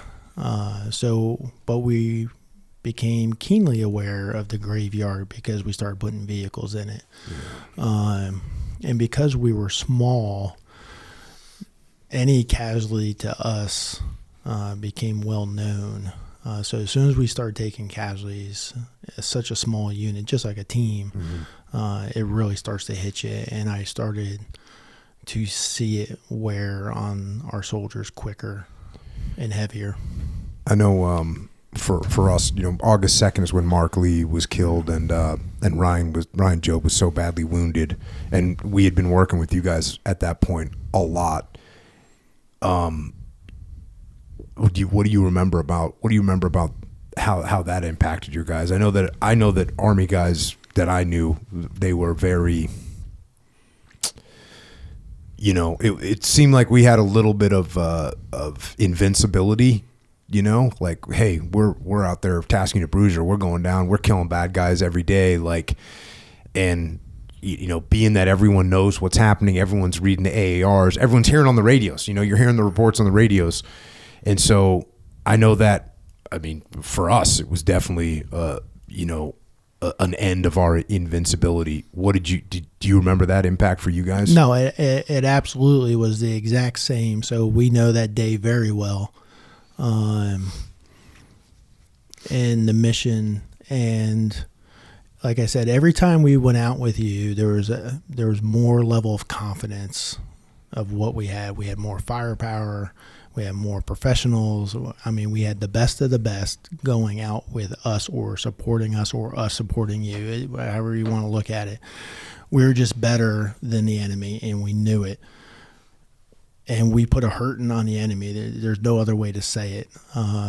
And when you hear that Mark Lee was killed, and you hear it's a SEAL, it doesn't matter the name at first. You just hear that a SEAL was killed. I can't even imagine what your team's going through. And then you hear about the evacuation, and you hear what's going on, and you're still fighting door to door to door, and you're still supporting. It really, for me internally, like, oh my gosh, you're not Superman anymore. And that's what I remember from the previous deployment. I'm like, hey, I'm not invincible. I just remember that feeling for me personally. And then when you have it happen to a team, a SEAL team, you're like, oh, this is real. And then, like I said, when we went to the memorial service, and to hear you speak, and people don't realize that, that tent is huge, and it was filled. It's absolutely filled. Standing room only to honor Mark. And then to hear you speak, and the strength it takes to speak. And then, like I said, in the Army, we would have people speak, and then you do the roll call where you say the name, and then you do taps and the salute, and it gets you gut-wrenching. But like I said, I felt everything leave my body when somebody just screamed Mark's name. It was earth-shattering scream calling Mark's name. And the reality set in for me personally that everything was about to change for us. And I can't remember the date of the memorial service, but it coincided with exactly when we started taking losses. That first week of August, we started taking some serious losses and casualties, and everything changed from the BRT. So I know exactly where we are in Ramadi. Yeah, so that was, Mark was killed on August 2nd, and I forget what day the memorial service was, but, it was not long after. I mean, they were happening all the time. It wasn't like you postponed it. It was happening, and I know that, it's just, everyone has to get their gear back on and go back out in the field. That's what's going to happen. The enemy's going to keep coming. The missions are going to keep going. We need to keep pressing. We need to keep pressure on the enemy. And so we get our gear back on, we go back in the field. And that's exactly what you guys did. That's what everybody did. Picking up in the book here on August 4th, 2006, 2nd Platoon was scheduled to go on Route Gremlin. Again, they requested a route clearance team, and it was denied. I was scheduled to go on their mission, but the night before, I was told to be in a meeting with the Brigade Command Sergeant Major. 2nd Platoon conducted the early morning inspections and headed out for their missions. 1st Platoon would replace 2nd Platoon in sector. Around 0800, in the middle of the meeting, Sergeant Jared Rogers, our communications sergeant and the executive officer's gunner, practically knocked the door down to get to me. His eyes and expression said everything. Something terrible had happened, and I was needed. We stormed out of the HQ, jumped in the XO's vehicle, and returned to our troop HQ. My crew had my vehicle ready, and our new medic was prepping everything in the back seat. Sergeant Rogers couldn't tell me what was going on, as it was hard for him to talk and drive with his emotions going crazy. But once I got to our HQ, I heard that 2nd Platoon had hit an IED, and it was not good. We jumped in our Humvees, and the commander and I took off. The point of contact was only 5 minutes away, and I saw the smoke billowing in the air. It's a weird thing. It was a weird thing about the Battle of Ramadi is you could see smoke, from base. I know, my building, we could look out the window of my building. They were sandbagged, but if you went outside on these little patios, or you go up on the rooftop, you could just sit there and watch. You could see what's happening. You'd hear a report. Sometimes I'd hear something happening and go up to look and see what I could see. And so here you are. You're actually still on base, relatively safe, and yet you can see smoke and you know exactly what it is. 1st Platoon, who was already in sector but further out, turned around and headed to the point of contact as well. 2nd Platoon had wrapped up their early morning reconnaissance and snap checkpoint missions and were heading back to base with Sergeant Story and his crew as the rear vehicle in the convoy. His crew that day was Sergeant Bradley Best as the driver, Specialist Michael Hayes as the gunner, himself as the vehicle commander, and they had an Iraqi translator sitting behind Story. Usually the platoon sergeant would be in the rear vehicle and the platoon leader would be in the middle. However, the platoon leader was on leave, so Sergeant First Class Mike Olenek, am I saying that right? Yeah, Olenek. Olenek served as platoon leader and moved to the middle. Sergeant Story's crew had just passed the Ramadi University walls and were starting down an S-shaped curve embankment when the IED went off underneath them. It was command wired, set off by an enemy watching from a nearby factory. It had been placed in the perfect choke point on the only path down the embankment. You couldn't drive fast there, and if you were not careful, vehicles would bunch up. The ground was not freshly turned, so the IED had been in place for a while. The commander and I made it there quickly with our two crews, trying to figure out what was happening in the chaos was hard. As we approached the burning vehicle, I thought I was looking at the gunner's hatch. However, as the smoke cleared a little, I saw tires spinning. I was looking at the bottom of the Humvee where the IED had blasted through the undercarriage. Staff Sergeant Story, Sergeant Best, and the interpreter were killed instantly. There was absolutely no doubt in our minds. They did not suffer, but we could not get to them with the ammunition cooking off inside the Humvee engulfed in flames. Captain Enslin ordered 1st Platoon to head toward base and grab the base camp fire truck and force them out the gate to help us. This was a colossal no-no. They were civilians, and their mission was to serve the camp, not outside the wire, but those brave civilians defied orders and followed 1st Platoon out the gate to us. Specialist Michael Hayes was alive but hurt very bad. His leg was in shambles and on fire. He had to escape from the Humvee. Trying to move, he realized his leg was cut in half and reached down amid the flames to grab the bottom portion of his left leg. Then, on his back, Mike crawled away from the heat. He made it approximately 20 feet before the first soldier reached him. Specialist Chris Buckley and Sergeant Reagan Barr had been in the vehicle in front of white twos and immediately stopped when they heard the explosion, jumping out and racing toward the vehicles. Chris heard Mike calling for help and went to him while Reagan attempted to get the others out.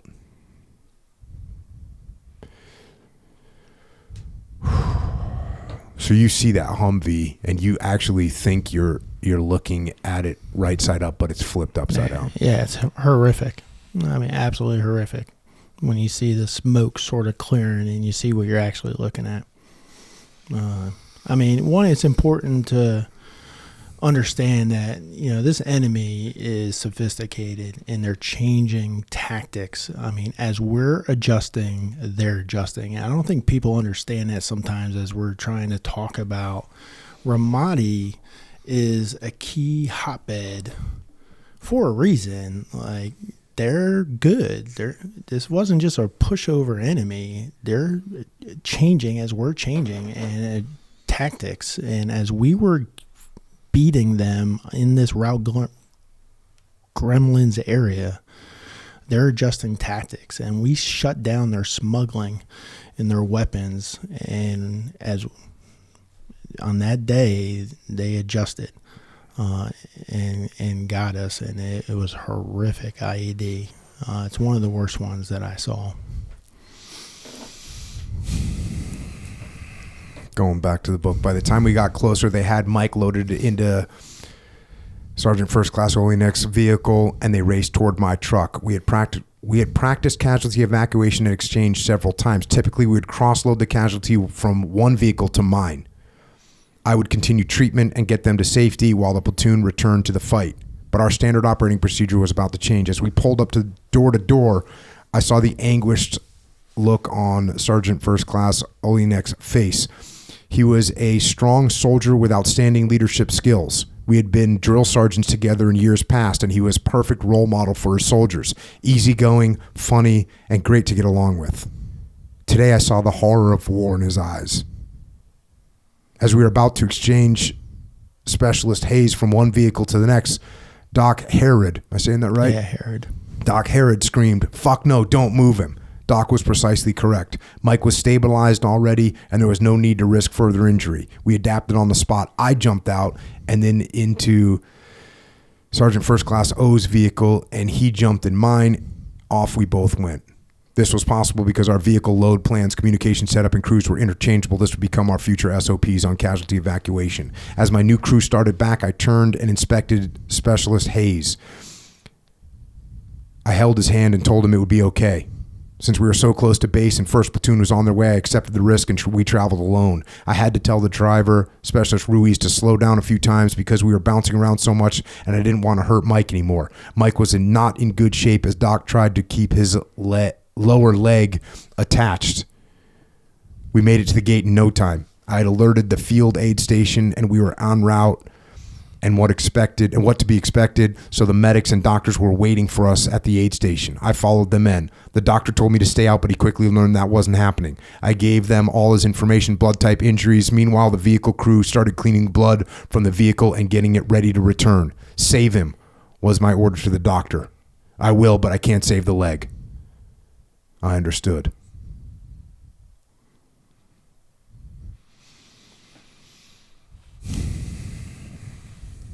Meanwhile, the fire department extinguished the Humvee and assisted with the recovering of the dead heroes.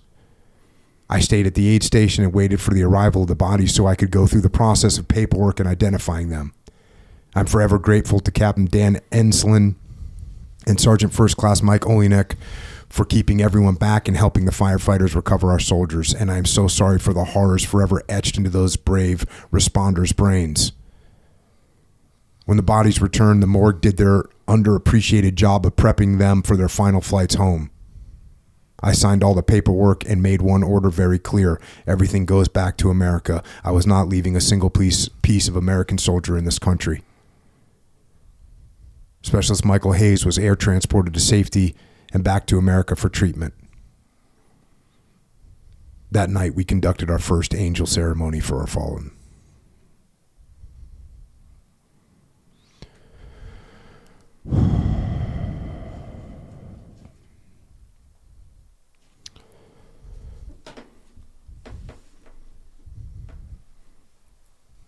Yeah, so for us, that was our first hard reality. We had IEDs before that, and people had walked away. We had casualties. We had somebody end up losing a hand and blind in his eye, but they walked away and talked. That was our first loss and hit home. And you talked about earlier about Cantor saying, Roger that, I'm going to go check that IED. And now you have Buckley, a 19-year-old kid, shielding his body from explosives going off in the vehicle as rounds are cooking off and grenades are cooking off so they can work on Specialist Hayes to try and stabilize him. I mean, just 19-year-old kid, just hey, I got this. You have Regan Barr trying to get to the vehicle on fire and burning his hands, trying to open the doors as rounds are cooking off and it's so hot trying to get to him. And then you have a medic, don't you move him, basically, making the right call and changing our evacuation process. And adjusting the ways we do stuff. But that was our first lesson. I mean, reality slapped us in the face, and it afterwards, I don't know if I mentioned or not, but Buckley told me afterwards that he went back to his tent and he was the only one left in his tent. Yeah. So this is probably 3 weeks of hard fighting when we took over. And he went back to us, and we had about 10 people in our tent at a time. And he went back to the tent. And he was the only one left in his tent. And Staff Sergeant Bear came into the tent and said, grab your shit, and moved all his stuff into another tent. We lost an entire tent within 3 weeks from casualties and wounded. And that was our first loss. So it hits you it's we're in a fight. And it's not going to get better. It's going to get worse, and we have to continue to push. And that was the day when it really hit us. How long was it before you guys were back in the field? Oh, yeah. Hours. Yeah, hours. I mean, 1st Platoon was on mission as soon as we finished clearing that area. 2nd Platoon, who lost, as soon as we ended up inventorying everything, they were back on mission the next day. But this was my first leadership challenge. So this is where I got stuff right and wrong. I started compartmentalizing myself and putting stuff back. I became cold. I don't say in a negative way. I just didn't show emotion where my commander did in a positive way. But I became very mission focused, let's go. And I became anal in making sure, are you ready? Are you ready? Are you ready? Let's do this. Let's do this. Not micromanaging. I was just very mission focused because I didn't want to see any more. And I didn't take care of myself emotionally. I didn't grieve. I focused on what's next. And I had a platoon who was scared, fear, and I was scared. And it was fear. And I had leaders who were ready to give up leadership positions. And I was like, fuck no. I needed them to lead. And they were the best people to lead, and I couldn't switch them out, even though they were asking me to switch. If I had switched them out, what would that have done to the soldiers under them? I couldn't. There was no better option. So it was me going on mission with them more. That was my decision. Like, first sergeant shouldn't be kicking in doors or being the first vehicle in the convoy. But there I was, going to Baghdad with them in a convoy or wherever we were going. But I couldn't. So I had a leadership dilemmas, and there's stuff about me. I became cold, and some I got right, and some I didn't. And it hurt me later emotionally because I grieved later, all at once, later on the deployment. And I had a soldier, Shay, his first time I saw battle fatigue. I mean, I heard about it in World War II. I didn't even know what the fuck it was. You know, you heard about, the general slapping. I watched this soldier, blank stare, couldn't blink, no emotion, couldn't sleep.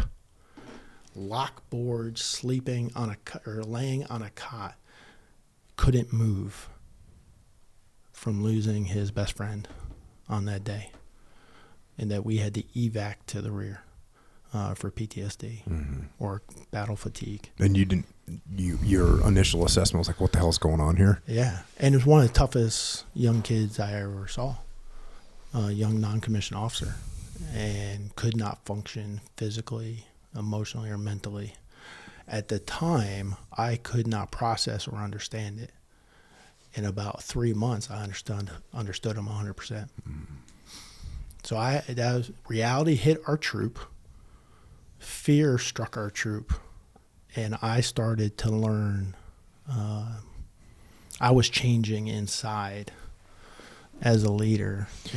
Yeah, I think some of that's just survival mechanism too. Yeah, correct. Because, and I know I felt like I cannot be, breaking down, because same thing. Like if I'm breaking down over here, what's going to happen with everybody else? So, survival mechanism is like, okay, what do I need to focus on? And I literally told my guys, I said, hey, I don't know what to do except for one thing, work. And we're going to go back to work.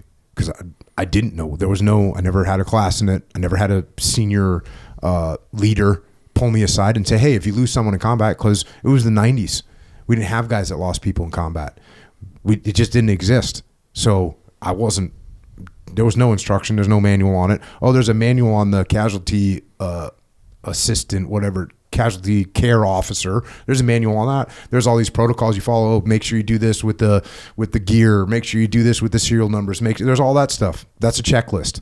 But not one thing on that checklist addresses what do you tell that guy's best friend when he's got to go back on a mission in 2 nights. There's nothing like that. And so part of the survival mechanism is like, I don't really know 100% what to do there. One thing I do know is I know how to be a frogman, and what we do is we go do operations. We do our mission. That's what we do. And that's what I focused on. And again, whether that's the right thing to do or wrong thing to do, I don't know 100%. I know that at the time, it was the only thing I could do. It was the only thing I could do was, all right, we need to get back to work. And that's what we did. And that's what you guys did too. And by the way, it's not like, the enemy's going to keep coming. The odds, it's like when you flip a coin, you flip a coin 10 times and it lands on tails every time. And now you think, well, it's bound to land on heads this time. Nope, this doesn't matter. Doesn't matter. You lost a guy, you lost 2 guys, you lost 3 guys. The risk is still the same. It's the same time every time you go out.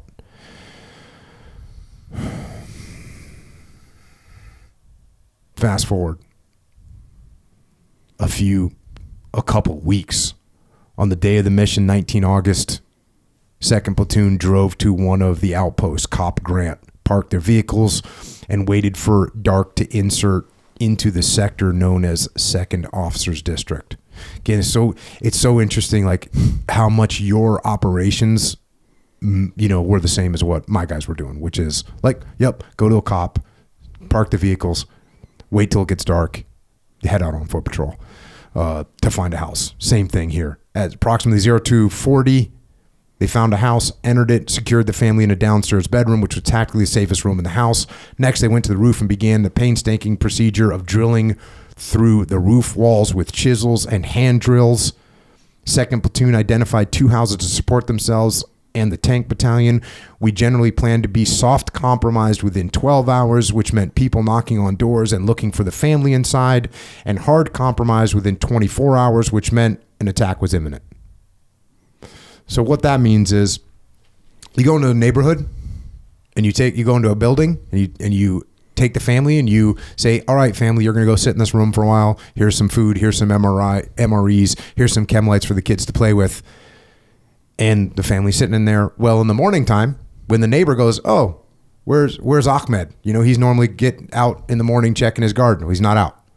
Oh, where's the wife? She's not out. Where are the kids? They're not out. Oh, there's Americans in there. So that's soft compromise. You're calling it 12 hours here? I usually figured it was like within the first 4 or 5 hours, my guys were going to be telling me, "Yep, hey, we're starting to take fire. We're starting to get hit." So yeah, and then the hard compromise, 24 hours. Again, they usually figured out where we were quicker. Yeah, our goal was if we can make it to the next night. Yeah. Where we could exfil out. Yep. It was a good mission. Yep. Sometimes our best strategy was to take a house, design great defense plans, wait to get attacked, and simply kill the enemy. During this mission, the platoon had a soft compromise around the late morning after 10 to 12 hours on site. Sergeants Quick, Barr, Wall, and Rodriguez de Jesus were on the roof, while Sergeant First Class Olenek, Doc Herod, and Specialist Ruiz and the interpreter were with the family downstairs. The platoon leader in the supporting house and Sergeant First Class Olenek began developing an extraction plan. The streets became eerily quiet, a telltale sign of bad stuff about to happen. Sergeant First Class Olenek had just radioed the plan to extract when 4 hand grenades came flying over the roof. Frag, cover, shouted Sergeant Barr as he dove for cover. I've been involved in or near several grenade attacks, and you will never forget the sound a grenade makes as it hits the floor and explodes. Tink, tink, tink, boom. Sergeant Rodriguez was off gun and asleep when the commands were shouted, but he quickly woke and curled up into a ball, as did Sergeant Wall. However, despite being closest to the stairs and the closest to safety, Sergeant Marquis Quick moved toward the grenades. Sergeant Barr screamed no. Explosions rang out as the grenades detonated. Smoke and debris was everywhere as the soldiers called out in pain. Sergeant Rodriguez was wounded in his lower back and shouting he could not feel his legs. Sergeant Wall, wounded in his leg, had already applied a tourniquet and began preparing for another attack. Sergeant Barr had been blown backward during the blast and took shrapnel to his foot and buttocks. Sergeant Barr assumed the machine gun position and swept the roof for enemy or follow-on attacks. As Sergeant Barr and Wall secured the roof, they saw Sergeant Quick unresponsive near the stairs. He had taken the brunt of the grenade explosions. Instead of jumping down the stairs to safety, Sergeant Quick had jumped toward the grenades to protect his soldiers. On 19 August 2006, Sergeant Marquis Quick selflessly sacrificed himself to save the lives of his brothers in arms. There was absolutely no doubt in our minds. He was a true hero.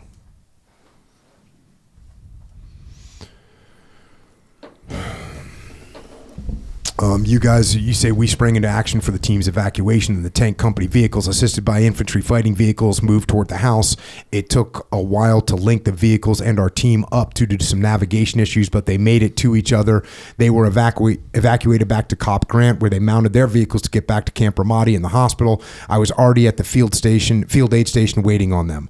The Bradley vehicle with Sergeant Quick in it continued directly back to Camp Ramadi, where I carefully helped unload Marquis, and he was pronounced dead.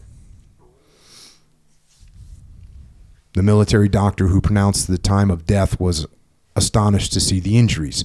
When I told him it was a complex grenade attack, he asked why Quick's injuries were on the front of the stomach area and not on the back where someone would turn to protect themselves.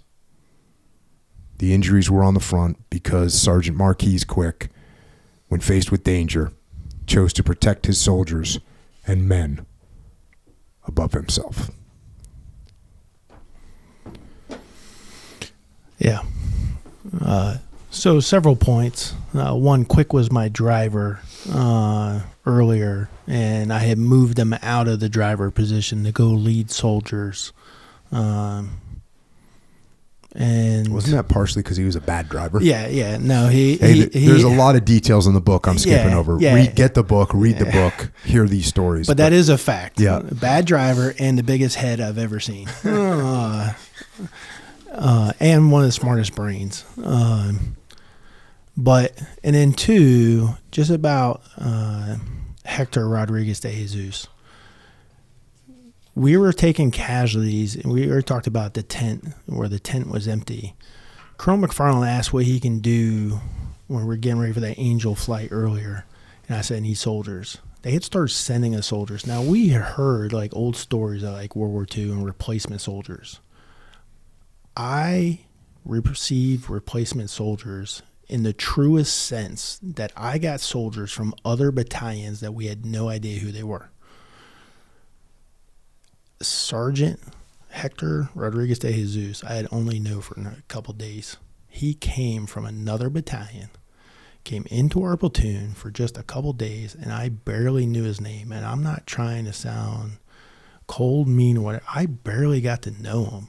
Had a previous deployment under his belt, put him in second platoon because he had experience, and that's where I thought I didn't need the leadership, and got wounded on one after a week of missions. When he was evac back, the old battalion he came from, which I believe is 137, the rear detachment said, please let us take care of him because we have known him for 2 months.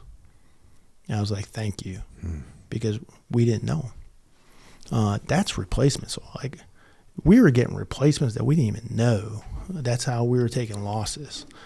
And then you look at Marquis Quick. I mean, you have a Medal of Honor winner, and I'm going to talk about rectifying some of this stuff. This definitely needs to get rectified. This man is near the stairs and safety going down and goes towards grenades to save his brothers and saved them. They are alive because of Marquis Quick. Their lives are altered, some of them, like Hector. But he sacrificed his life for his brothers on that rooftop. No doubt in any of their minds. And I have everything ready to go. It took years once we started this project. It's all ready. So I have the procedures, and I'll talk about at the end on the way forward. There's no doubt he's going to get recognized as we go. But another example of heroism, of people stepping up and doing it. And Marquis Quick is a hero. And he saved his brother's lives. Yeah, I was you say in the book, you say Sergeant Quick is a hero, and I failed him. I failed to push to have him recognized. He should have received the Medal of Honor. I believe that in my heart and soul. We tried to resubmit the paperwork later requesting an upgrade on his medal. Unfortunately, they required sworn eyewitness testimony that Marquis had jumped on the grenade. The soldiers could not confirm because they were diving for cover. Alacia, is that her name? Yeah, Alacia. Yeah. Alacia, your husband is a true hero, and he worshipped you. You two are perfect, and I'm so sorry I couldn't protect him. Nevertheless, he saved lives that day, and although we failed to recognize him with the award he deserves, we know and we'll never forget. So I think 2 points, and I know you're probably going to say something, but one, I think we've corrected it, and I have the original sworn statements. Sergeant O found his hard drive with the original sworn statements. Awesome. So we have it, and we pieced together the entire CONOP for it. And then I worked with General Van Wagenen, who was the old S3 from 137 or XO from 137. And obviously I've worked with Colonel or General McFarland. So that's why I have the package together. And I have to go back through 1st Armored Division to submit it. So we have everything ready on that front. So he will get recognized, hopefully, with the outcome that we believe in our hearts. And 2, there's absolutely failure, because I think when you're in the fight and you're in for survival, you don't recognize what people are doing because you're trying to survive and you're fighting. It's only later when you look back or see other stuff going around you when you really recognize, like, oh my gosh, look what he did, look what she did, look what they did, that I truly appreciated. Or maybe back even at my career, of how much I truly appreciated how great the people I served with were. And it was when I was talking with the 1st Armored Division Command Sergeant Major about this award, and he was with us in Ramadi, and he was a battle sergeant in 137, James Light. He was like, Dan, we had so many heroes that we just didn't fully appreciate at the time because we were in it. And even Colonel McFarland says we should have taken better care of the BRT and the heroes of what you guys did. And it's true. I wish we recognized them better. Yeah, I think one thing that was just timing-wise for, like, Mikey, that was at the end of our deployment. So all of a sudden, Mikey dies in September 29th. Like, we were literally, starting to package up stuff to go home. And so I think that little... just the time I could be like, oh, okay. And plus the guys were immediately like, they were just immediately like, hey, he saved us. I talked to the guys that got Casevac to Germany. They're like, he saved us. And it was, and because those guys got medevac and then I followed them home, it was like the timing of it allowed more focus than you had when you still had 5 or 6 months worth of deployment. You were going to go out. You weren't sitting there thinking about awards when you're going out that afternoon on another mission. Well, I look forward to seeing that happen. Yeah, and there's no more clear case. I mean, this is as clear as it comes. You say this while holding an angel ceremony for Quick. Our brigade commander, Colonel Sean McFarland, asked me how he could help.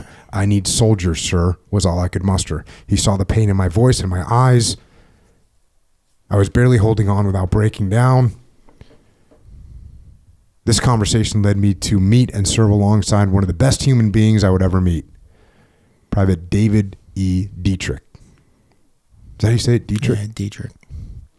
From Marysville, Pennsylvania. The night Dietrich arrived, the radio operator woke me up and told me there was a new soldier there. My first impression of Dietrich was solid. He looked like a running back with his strong, short stature and broad shoulders. He was obviously wide-eyed, confused, and I'm sure scared like the rest of us were when we first arrived in combat. I felt good about David until I asked him a question. It could be because Captain Wagner had put a bug in my ear, and maybe I had formulated an opinion already, but I immediately sensed something different. While we were talking, it was as if I could see his mind trying to comprehend what I was saying. First, his eyes would look a little blank. Then there would be an awkward silence. Then he would answer, slowly. Was it nerves? I've been told that I can have an intimidating stare and demeanor. And again, I was withdrawing emotionally at this time. Plus, I was the senior enlisted person in our unit. Whatever the reason was for his behavior, I didn't have a good feeling about it. I assigned him to 1st Platoon. And they were the meanest, hairiest, and most complex, or to go out on some of the meanest, hairiest, most complex missions. They would get Private Dietrich ready.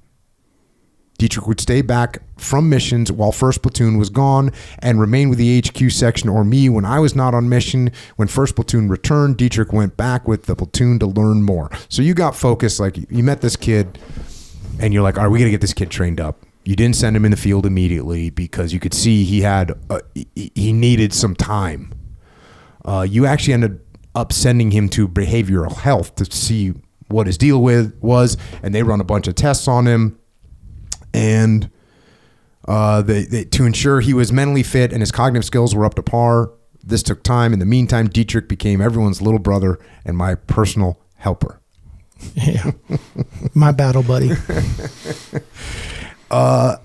They come back. Behavioral health came back and stated that David was fit for the military and did not see any obstacles to serving. They noted that he'd had assessments done in basic training, and those conclusions were the same as theirs. They did caution that he was a slow learner, but the method we used to teach him was appropriate. They also mentioned that he'd explained how much this unit already meant to him and that he respected and loved me. That caught me off guard, but I understood why it was said. David was constantly complaining about staying back from missions to train, but he vowed to behavioral health that he would show us he was ready. This was around October or November. So you're working with him. You get the feedback. Look, he's a little bit of a slow learner, but he's got the cognitive capacity to get the job done. Yeah, they say he's good to go. Like I say, everybody learns differently. He needed hands-on. Mm-hmm. And, we were trying to do our due diligence. And, again, whether it was the rear D telling me something was off, the initial conversation, and we had a policy just making sure when the platoon said they're ready to go out, they went out. And this was the same steps with Dietrich. We were just making sure, and we took the extra step with behavioral health. And it took a little longer, and it took a little bit more hands-on, and he became my battle buddy when 1st Platoon was on mission. Yeah. And the thing is, it's not like you got to be able to count on your soldiers. And if you got a guy you can't count on, you're not just putting him at risk, you're putting everybody at risk. Absolutely. So you don't go, oh, well, I'll just go ahead and roll the dice on this one. Like, that's not the move you're going to make. He became known as Heisman because of his love for football. David could talk about football for days if you let him, and he pulled the Heisman pose all the time. Yeah, absolutely. You had to shut him up. Man. You had to shut him up. And you guys are doing like battle drills with him, with what, different weapon systems, just Humvees, learning how to do everything, and testing him out over and over again. Yeah, correct. I put him on every weapon system, every communication equipment. We had everything, maps. Yeah. Glass house drills, clearing houses, entering a house, everything that I could think of or 1st Platoon could think of, we put him through every drill he would need to do in combat. And he got him. I would say technically and tactically, skill-wise, he was one of the best ones out there at the end of those 2 to 3 months. Yeah, you say David passed the test with flying colors and was ready for missions. I'll never regret that decision, no matter how much it hurts. Mission comes down. The mission from Colonel McFarland required us to go into an area and figure out where a famous enemy sniper was. The sniper would most likely target and kill U.S. soldiers as they established new combat outposts. Unfortunately, the Marine unit sectioned off this part of town with barriers, and there was no way in or out for vehicles. We were about to build another COP on this area's edge, the last hurdle of enemy territory before taking back control of the entire city. This was it. Was this up by Firecracker or something? This was it. COP Firecracker. It had taken almost 6 months of constant fighting to reach this point. We are nearly done. 28 December 2006, 1st Platoon finished their checks and prepared to depart for their mission. They would infiltrate between 2300 and 0300 and establish their sniper team and overwatch positions. I was the last man standing there on their way to leaving the compound. They filed by, and either a nod, smartass comment, or handshake greeted each soldier as they passed. Dietrich was near the end of the line, and his eye protection was all messed up, crooked on his head. ACH straps twisted. I stopped him and told him, "Fix your shit, Dietrich." He adjusted his eye pro and gave me the biggest smile I'd ever seen from him. He was excited and he was proud. He was a soldier. I reached out to slap him on the back as he passed, but he threw a curveball and turned and hugged me. A big, strong bear hug. Ask any soldier when they last hugged their first sergeant like that. Most likely, the answer is never. I'm proud of you, Dietrich. Listen to your NCOs and keep your eyes open. This is the happiest day of my life, were the last words David E. Dietrich would ever say to me. And I still believe those words. Once out on patrol, 1st Platoon established 2 small kill team positions overwatching where they thought the sniper would appear. Again, we got everything right about the mission planning. The houses we picked, the counter positions we found, etc. Everything was perfect until it wasn't. On the morning of 29 December 2006, Private First Class David E. Dietrich had started his observation shift with his NCO and soon noticed something strange happening in one of the houses we'd identified. Dietrich alerted his team that someone was setting up a potato sack or a mattress a few feet away from a window in one of the houses we thought the sniper would use. This is the exact technique used to mask the sound or sight of fire. Dietrich saw it and reported it. Unfortunately, the sniper saw him move, and when Dietrich repositioned himself to get a better look, he was shot.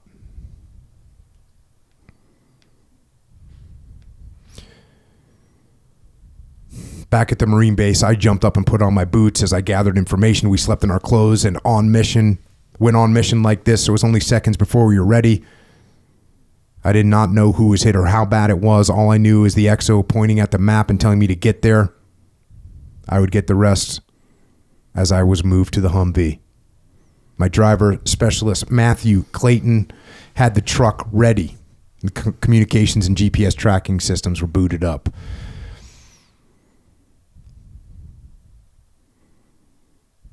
Meanwhile, the teams saw the enemy preparing for an attack on one of the houses. Captain O'Hare and Sergeant First Class Marco decided to pull both teams since they were under heavy fire now and had no way to protect the dismounted evacuation movement to the CCP.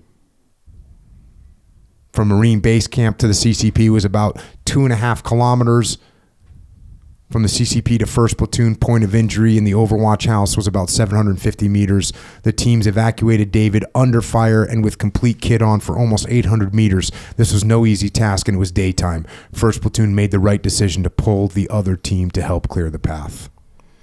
Guys are going to work. Yeah, and a daytime under fire, cover and move situation with dead soldier, 200 plus pounds with full kit on, down streets that you can't get vehicles through at that time is not a good situation. And then, you have to trust your subordinate leaders to make those calls to pull the other team, especially if they're, supporting fires and they can't cover the entire move. So they made the right call to pull the team. So it's, for that aspect of it is exactly right. With Dietrich, he was ready for the mission. Like I said, I will have personal feelings about should I, told them to send him to Iraq. The rear detachment commander had doubts. I made a decision as an enlisted person to tell an officer, send him, I'll make the call. I will live with that for the rest of my life. I had no regrets about him going on the mission. I stand by it. But I'll live with the decision to bring him to Iraq. Because the rear detachment commander had no problems with me send the one-eyed guy to Iraq. But had a problem with say Dietrich. Explain that, the one-eyed guy. You had a blind guy, blind in one eye. Yeah, we had a guy show up to the unit blind in one eye, and he had to tilt his eye to read papers. And the Army's like, yeah, he's good to go. And I'm like, this guy can't be combat arms. And then the Army's like, hey, let's med board him and change MOSs. And then they tried to make a truck driver. And I'm like, this guy can't even drive. He can't scan his side of the truck. He can only be a vehicle commander, so at least he can scan that side of the truck. And then he got kicked out of truck driving school on day one and sent him back to us. So we put him in the supply. And I told him, I said, send that guy out to Iraq. We'll put him in supply, and then we'll use him on missions if we have to, which we had to. So there's stuff I'll live with going on there. But Dietrich was ready for the mission and found the sniper. We had everything right. The sniper was better.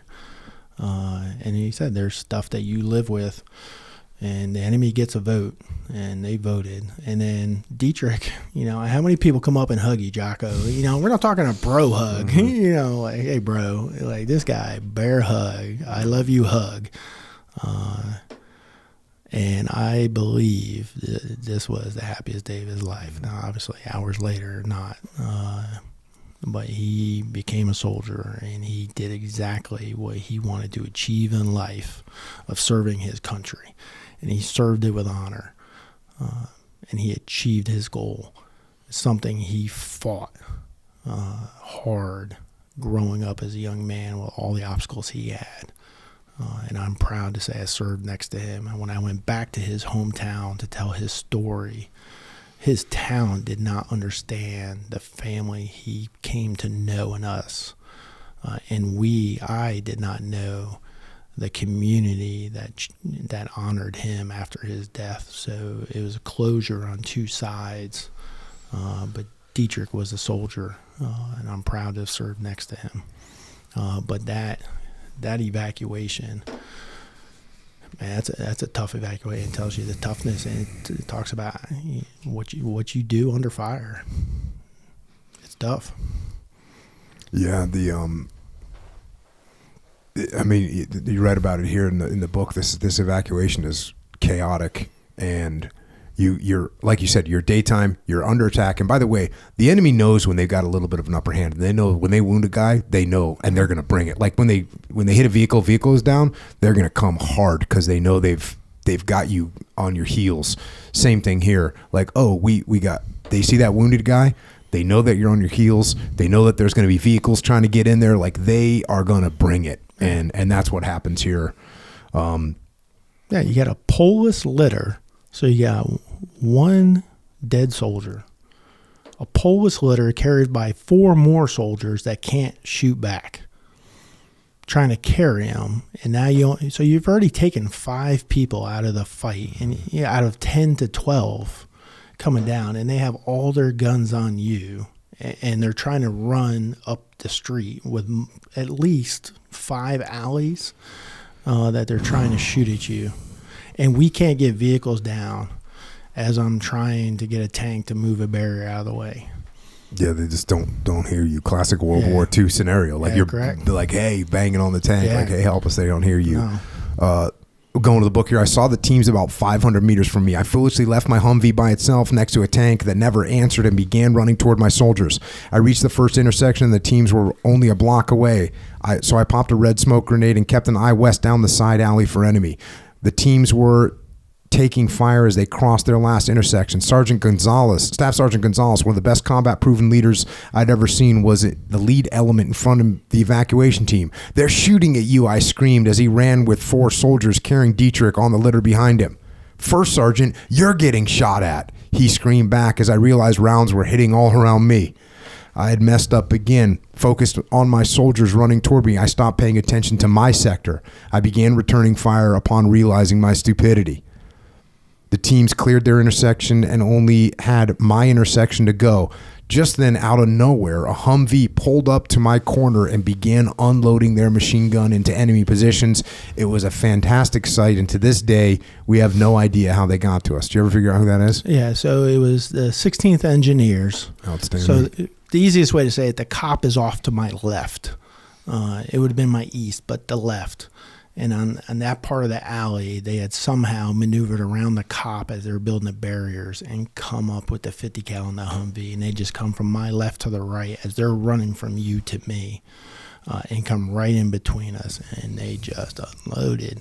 I mean, there's times where, you've seen it in TV shows or movies or whatever. You're just like, And that was the moment. Like, he unloaded. And you're like, oh, my gosh. Yep. That 50 cal is a little bit of a game changer in the street fight. I don't think he let up on the butterfly either. Like it was one burst of 100 rounds, and the guys crossed behind him, and it was beautiful. With the machine gun raining fire down, the evacuation teams could cross behind them, and to me, we tackled the last 50 to 75 meters to my vehicle and loaded Dietrich into the back seats, which were laid flat. "What do you want me to do?" I asked Clayton.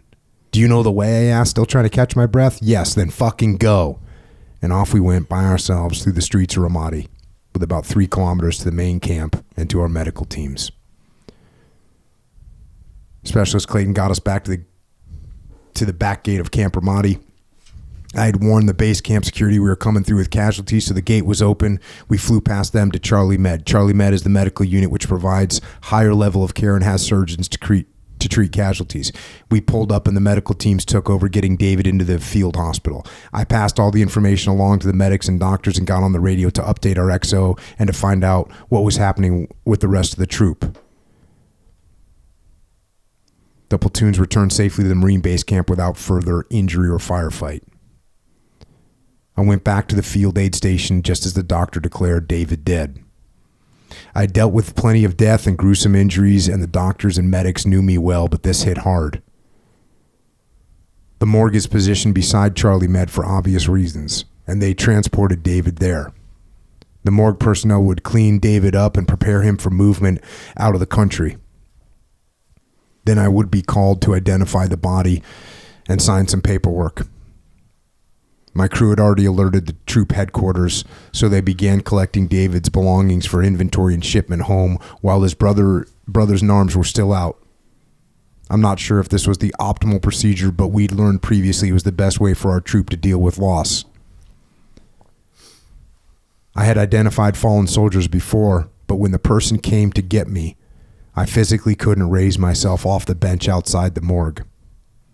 Right then, Colonel McFarland, simply the best senior leader I have ever served under, approached and sat next to me. "First Sergeant, take your time, but when ready, I need you to identify the body," the morgue assistant repeated. "I can't. Please don't make me do this. I can't." I began to cry. "Where do I sign?" said Colonel McFarland. "I will never be able to repay him for his leadership. He did what I could no longer do."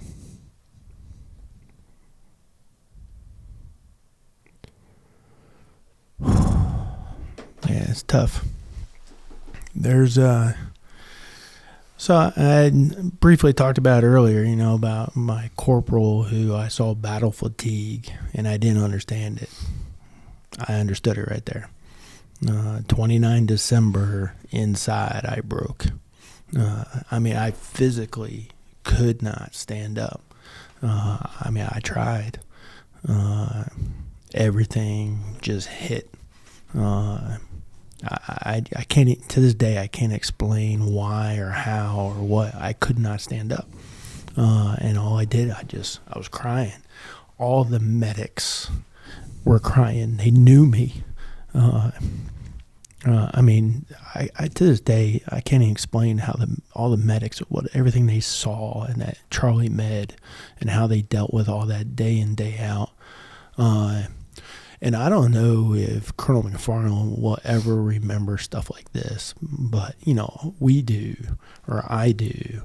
And that one moment of just saying, I'll sign, I don't think he'll ever know Dietrich. But what he did for me, I will never forget. Even in me as a leader couldn't stand up that day. I know what he did. But I couldn't. I was with him when he died. I took him back. But I couldn't go into the morgue. And inside, I broke that day. Even though within minutes, I had to go back and lead 50 other soldiers to get, as they were coming back. They saw none of it. The only people who saw that was me, Colonel McFarland, the morgue, the medics, and my driver and gunner. No one else saw. 5 minutes later, it was over, and I had to go lead the troop again. But I physically broke inside. That was the moment. Yeah, and then you had to put it back on. You had to put it back together. Yeah, you have to survive. Much of this book, you are explaining the heroes you got to work with, and you definitely lay some of that out here. Specialist Matthew Clayton, you were amazing. I'm so proud of you. You gave I gave you shit the entire deployment and constantly pushed you, but you were a true hero that day. You should have been recognized with an award for valor and your combat action badge, and I failed you, my friend. No one could have done what you did. You were brave, and I love you. Doc Rob Black. There was nothing you could have done to save David, and yet you did everything humanly possible to change that outcome. You kept David alive until we made it to hospital. So many people need to learn how hard it is to learn, how hard the combat medical badge is to earn. It's the only combat badge that requires you to perform duties under fire, and you did that. You would distinguish yourself that day and many more during our tour, and I love you.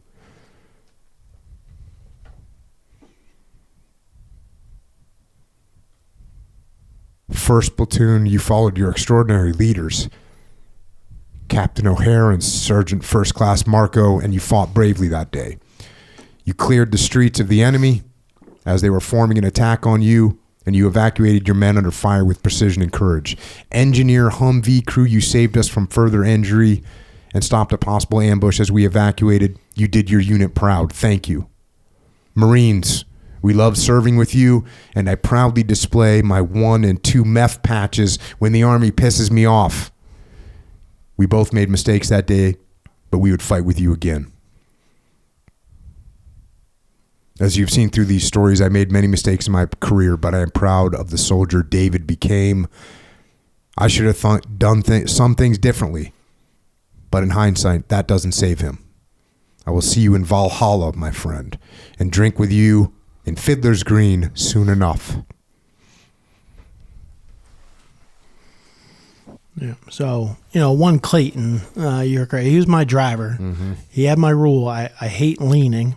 I'm afraid of tipping over. And he learned I do not like to lean, and he got that down. And I did. I rode him hard. He was a commo guy. I rode him hard. 3 times in 2.5 years, 3 years of combat, I found myself alone from stupid decisions. Twice in Ramadi.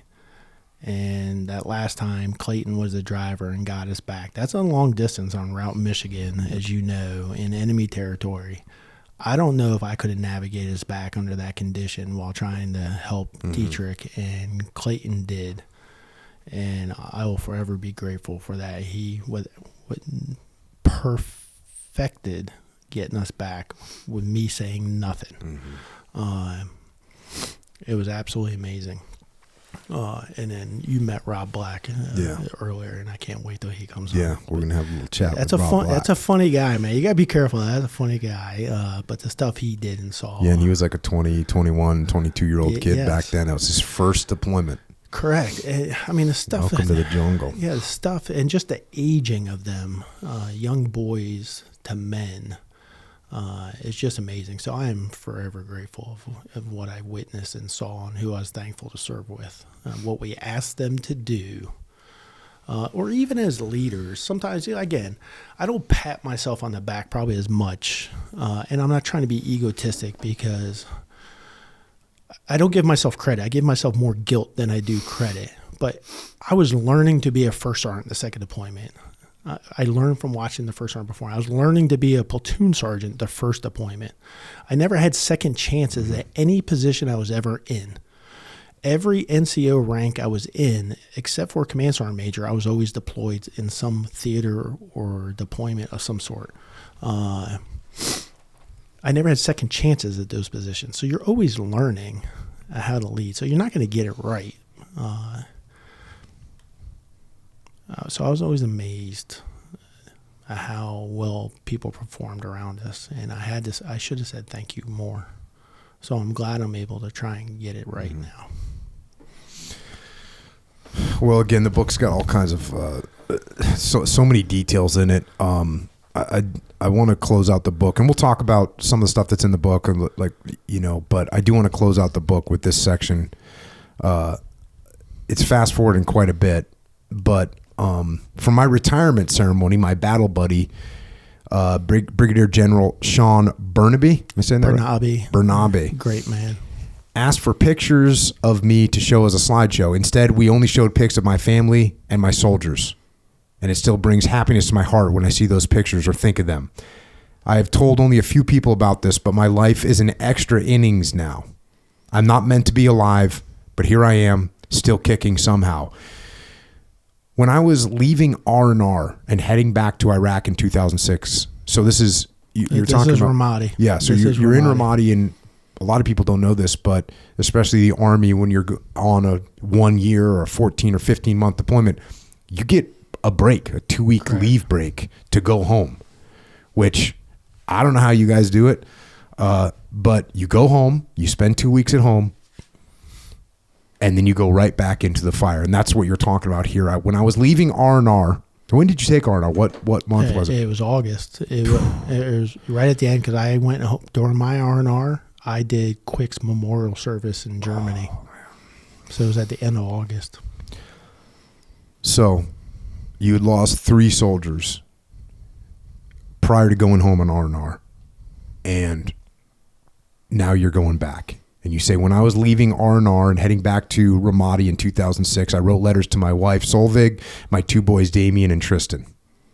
I was saying goodbye because I believed I would never see them again. In the letters, I told Solveig to move on and find someone who would love the boys as much as me, and asked her not to marry another soldier so they would have a dad that was around. I told Damien and Tristan how sorry I was that I couldn't be there to raise them. On the way to the base, I told Damien, who was only 7, that he was the man of the house and to be brave and strong, to take care of Tristan, who was only 1 year old, and watch over their mama. I told him not to cry when I left because it was going to be okay. When I got out of the car, I hugged my wife, who was sobbing, kissed Tristan, and knelt down to kiss and hug Damien, the man of the house now. Damien stayed brave and strong as his eyes watered and his lip quivered. I knew selfishly that if he cried, I might not get on the plane that day. I stood and turned as tears flowed from my eyes, and I walked away, never looking back for fear I would stop in my tracks. I just said goodbye to the 3 most precious people in my life. In that moment, I gave myself totally and fully to the Army and my men, knowing I was going to die in Iraq. For whatever reason, I didn't die. And in some ways, I regret it. Not because I'm not thankful for what I have, but because of the guilt of not bringing them all home alive while I got a second chance in life. This book is my final salute to those I served with, and I hope I made them proud and told their stories with accuracy and honesty. I love everyone with whom I served, and I am forever grateful for the opportunity to serve my country. I hope someone shares more stories of our unit in Ramadi, Iraq, because there are many more details, and these soldiers deserve to have their stories told or shown on the screen. If you want more funny stories, I have plenty. These were just the tip of the iceberg. Take care of your soldiers and loved ones, and they will take care of you. Everything else will take care of itself. Until then, roll up your fucking sleeves and chop that shit up. Yes. Yeah, the idea of accepting death, I think when people ask me about Ramadi, I was like, yeah, well, pretty much accept you're going to die. I know, I was like, yeah, this is what I signed up for. This is what we're doing. And I think that is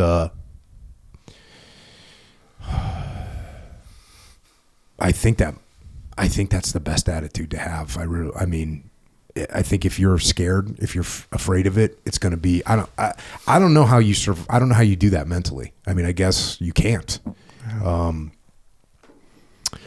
But coming home after losing 3 soldiers, doing memorial service, I bet your wife must have been horrified. Yeah, there's a lot of stuff I don't share with my wife. I mean, I don't even think she's tried to read the book. I'm like, nah, don't read it. And after, like I said, get wounded or their first phone call, like, have you heard about your wife? Recording. A lot of people don't know is she had a severe panic attack my first deployment and had to get rushed to the emergency room. And my son, Damien, was put in the back of an ambulance. And thankfully, we had her parents nearby to help take care while I was still deployed. So I was always very careful what I shared and what I didn't, but you're exactly correct. And accepting death is the word I have come up with now, because my mom's like, oh, you can't say that. And I'm like, Mom, it's true. Mm-hmm. Like, and if the ones who have been there understand what you're talking about. And I've tried to, soldiers come back from R&R, I've tried to tell them, like, you have to focus on the mission. You can't be thinking about that R&R. Mm-hmm. If you're thinking about what you just left, you're not going to make it home. And it's horrible to say, but it's true. And I'm like, you have to let the FRG take care of your family. You have to let family members take care of your family. This is your family. This is your fight. Nothing else can matter right now if you have any chance of going home. We have to fight the enemy. And I believed I was not going to go home, and I accepted it. I absolutely accepted it, and I'm thankful I'm here. I mean, and there's guilt in it as a leader that soldiers didn't. You regret decisions. You look at everything like, oh, this and that. And I have been in counseling for 15 plus years, going through everything just to accept where I am at, and beat depression and beat suicidal ideations and look at everything and to enjoy life and what I have around me to get to that point. But I accepted death. There is no doubt. And I'm in extra innings, and I'm thankful for that. And I'm trying to make a difference. And that was some of the purpose of the book. The book is therapy. And the book is making sure that they are remembered and to honor them correctly and award them the stuff that we missed and got wrong. And that was the purpose behind that. And that was, I know we haven't mentioned yet, but one of the things I wanted to do with the book was I had 3 rules in the book. One was, in no way did I want to dishonor their story. So by telling funny stories, would I dishonor them? And then in no way did I want to dishonor the Army in any way, shape, or form.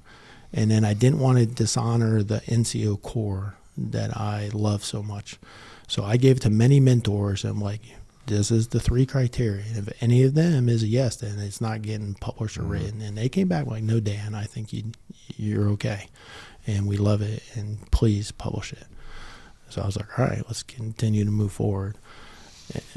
And I want to make sure that they're recognized. Yeah, so it's awesome. And you do a great job. I mean, you've got a whole section for each one of the soldiers that you lost. You either got input from their families or you went and researched to give a description of who they are. You know, I always tell people a soldier's not just a soldier. They're a person. They have loved ones. They have families. They have dreams. They have hopes, and they sacrificed all that. And you do a beautiful memorial to each one of those soldiers. The book is just fantastic. And another huge part of the book that I think is going to be really helpful is, and it seemed like it was your quest and during your time in, was once you realized that, oh, I got some issues, you got your issue, you got help with your issues, and you wanted to make sure that other people could get that help as well. And you kind of described what happened. You came home from that deployment. Of course, it changed a lot. You know, I came home from that deployment like you. Got on a freaking metal tube in Ramadi, and then 20 hours later, I'm back here in San Diego, walking down Ocean Beach, Newport Avenue, going to get a hamburger, and there's people walking around, and like I'm looking at little pieces of trash on the ground, and like it's a significant change of environment. Yeah. So you come back, you end up, and again, this stuff is in the book, but you end up in an ROTC unit. You end up going out and you're doing some training in Fort Lewis, Washington. Some guy gets mouthy with you or with one of your buddies. Yeah, it wasn't me. It was to another buddy. Mouthy with one of your buddies. A ranger bat guy. You freaking, you have to rough this dude up. And I think you said you believed you're past the statutes of limitations now where you can no longer. I put my hands around his neck. Yep. We'll just put it like that. You end up going to the whatever the behavioral health. The behavioral health. Yeah. They hand you a bunch of drugs. You fill out a questionnaire for an hour with 200 questions.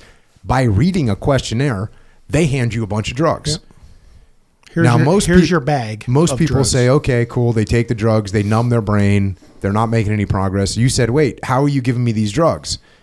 And they say, because we read your questionnaire. You're like, what are you talking about? And so you went a little bit Richter and said, I better see a doctor right now. And luckily, this woman doctor sat you down. She talked to you for 15 minutes and she canceled all her appointments. I loved it. She said she had her work cut out with you. She said she canceled the rest of them. So what happens? Because I know you talked to her for like 12 hours a day for 2 or 3 days. Yeah, 2 days. Yeah. What is she talking to you about? Is it basically the first time that you got to decompress and let some of this emotion, which you as a leader had kept bottled up? Is that what happens? No, that was exactly it. We went from everything from talk like David Dietrich is in front of you right now to how do you feel about yourself right now to just talking about life to talking about your kids. I mean, we explored everything, marriage, kids, career, life, combat. How did you suddenly feel like it was okay to talk about this? Did you know that you needed to? Did she just have a good approach? I think it's because she was a stranger. And I was in a state facility across the country of somebody who I'd probably never see again. And I felt, and she was easy to talk to, and I trusted her immediately. And it was almost like confession. And I felt I was going to walk out and I was going to be healed, but I trusted her. Mm-hmm. Now, is she giving you any guidance, or are you just pretty much sorting stuff out as you're saying it? If she's saying like, well, it's okay to feel like that, or here's another perspective, like what is she actually saying to you? Yeah, I can't remember who the famous prophet singer is, but she basically said it's okay not to be okay. That's basically what she was saying. And yeah. And then we started exploring plans. And then she's like, I think you need in treatment facility. And I was like, all right, let's keep negotiating here. I was like, look, Doc, I'm trusting you by pouring my heart out. So you're going to trust me, and I don't need in treatment. Did you feel better after the first day? Absolutely. I felt a weight come off of me immediately. It all came out, and I felt relieved. It was like weight off my shoulders that I wasn't healed, but I felt a weight come off, and I knew what it is. I recognized I needed help. That's the end result is I need help. I am not okay, but I need help. And I didn't care about my career at that time. Nothing mattered except that I needed help, and I needed it for me, and I needed it for my family. And if my career continued after that, that's a bonus. But it was for me and it was for my family. One of the things that I've talked about over the years is, for me, for whatever reason, when people died, I've given a lot of eulogies, right? So you saw me give one for Mark, and that was, I guess it might have been the second one I did. I had a friend get killed years ago, another SEAL buddy of mine, Grizz. But, you know, when you sit down to write a eulogy, you know, you're expressing and going through all the emotions and, you know, trying to keep your freaking keyboard from short-circuiting because you're crying as you write the thing. And I feel like that was very helpful for me. I didn't know at the time, but just looking back, you know, sitting there and writing down what's going through my head, how much I cared about this individual, what they meant to me, how awesome they were, what I'm going to miss. Like just processing all that and writing it down, it seems to me to be a very helpful thing. And it seems like that for me was very similar to what you eventually did here. Absolutely. To sit down and tell this woman how you felt, what you were feeling, going through those things. And I made a mental note that what I felt coming out of there, I would make sure every soldier I came in contact knew it was okay to get help. And I would never be ashamed to say I was getting helped. Mm-hmm. Like, I knew it. Like, I knew when I went in was different than the way I came out. And I would make sure every soldier I came in contact would know that. And I was amazed at how many leaders discouraged me from saying that. And I refused to back down. And I'm telling you, I saw changes in soldiers' lives as a command sergeant major by actively showing them I was going to behavioral health, and then watching our numbers get better when it came to domestic violence and suicide ideations and overall depression by them going to seek help. And they're like, oh, your numbers are going up to seek help. I'm like, you're damn right they are. But look what numbers are going down. I'm like, I'd rather them. I'm like, those are going up, but those are going down. I'll take that all day long. It means it's working. Yeah. Yeah, that's a great point. Did they ever put you on the meds? Did you ever take them, or was the counseling good enough? No, it did. There was one time I was on 17 medications as we tried to work through this stuff. And then I'm like, this is crazy. My head's a fog. I'm not feeling right. And then we just started working them off. And I said, you got to find, and my therapy has always been, I want to do everything I can not to take medication. Mm-hmm. So let's work that first. And then last resort would be a medication. Mm-hmm. So you show me every technique that requires no medication before we go to medication. Medication will not be the first answer. And that's how I do everything now. And now I'm on no medication. But some people need it. Some people that's just me. That's just me. But when it comes to like PTSD, depression, etc., I'm generally on no medication. There's other techniques I'm using. And is this the other, like, what are the other techniques? What do those look like? To this day, I am at counseling every 2 weeks. Mm-hmm. I just switched from every week to every 2 weeks. And then you have the mindfulness, the other stuff that we go through. What does mindfulness look like? Yeah, the breathing techniques, or whether you're going through the thought therapy or the sensory therapies of thinking, with your breathing and your thinking. To calm yourself down. I had a problem with anxiety the last summer, so I was working through that anxiety stuff, work related or professional related, that we worked through that required medication, but then we worked how to get that down. That required, it had physical symptoms related to it, so we worked through that stuff. So again, it's still a roller coaster. But right now, we're working. But I have a counselor every 2 weeks, every Friday. Every 2 weeks. And do you find yourself still talking about combat, or do you feel like you're talking about other things now? What I try and talk about now is, like I said, I've had 2 soldiers commit suicide from this unit, Ramadi. I've had 4 soldiers commit suicide, not directly under me while I served, but since that have served with me. So suicide is continuing to always be an issue. So I continue to talk depression and seeking treatment or help or reaching out. My phone number is in the book. Whether you want to spam me, text me, I don't care. Call me, whoever. I mean, I've had 2 soldiers who do not know me call me just to talk. And I'm like, I will always answer the phone if you need help.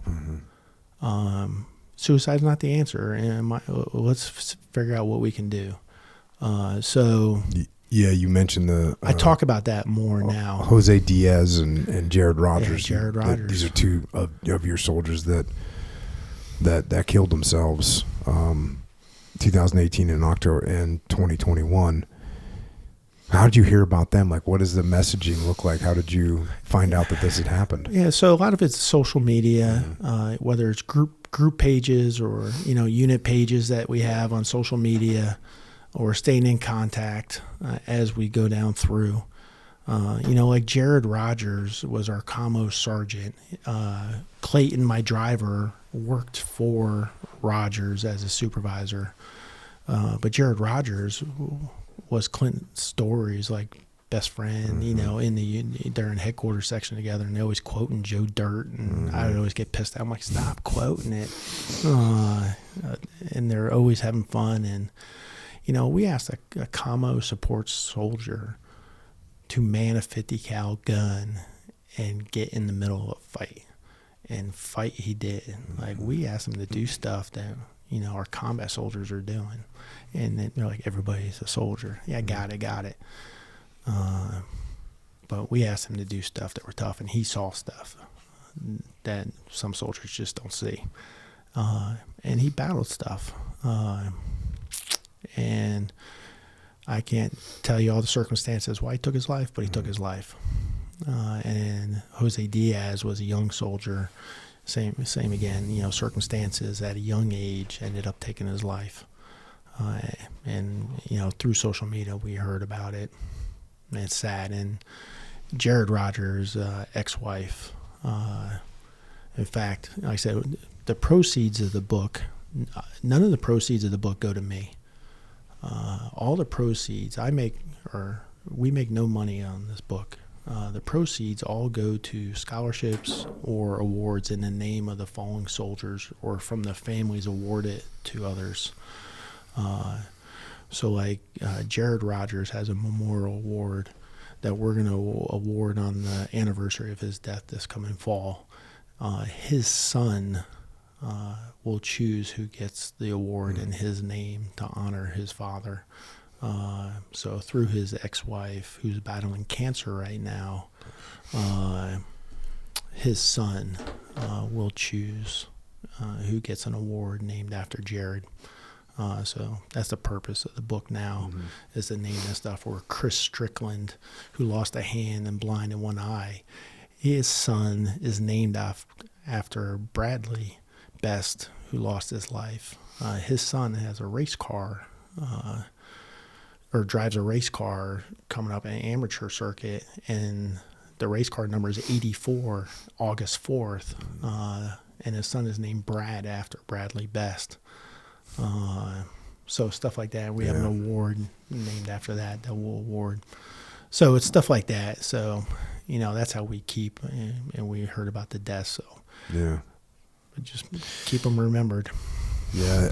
You mentioned these kids being young, and there's dark.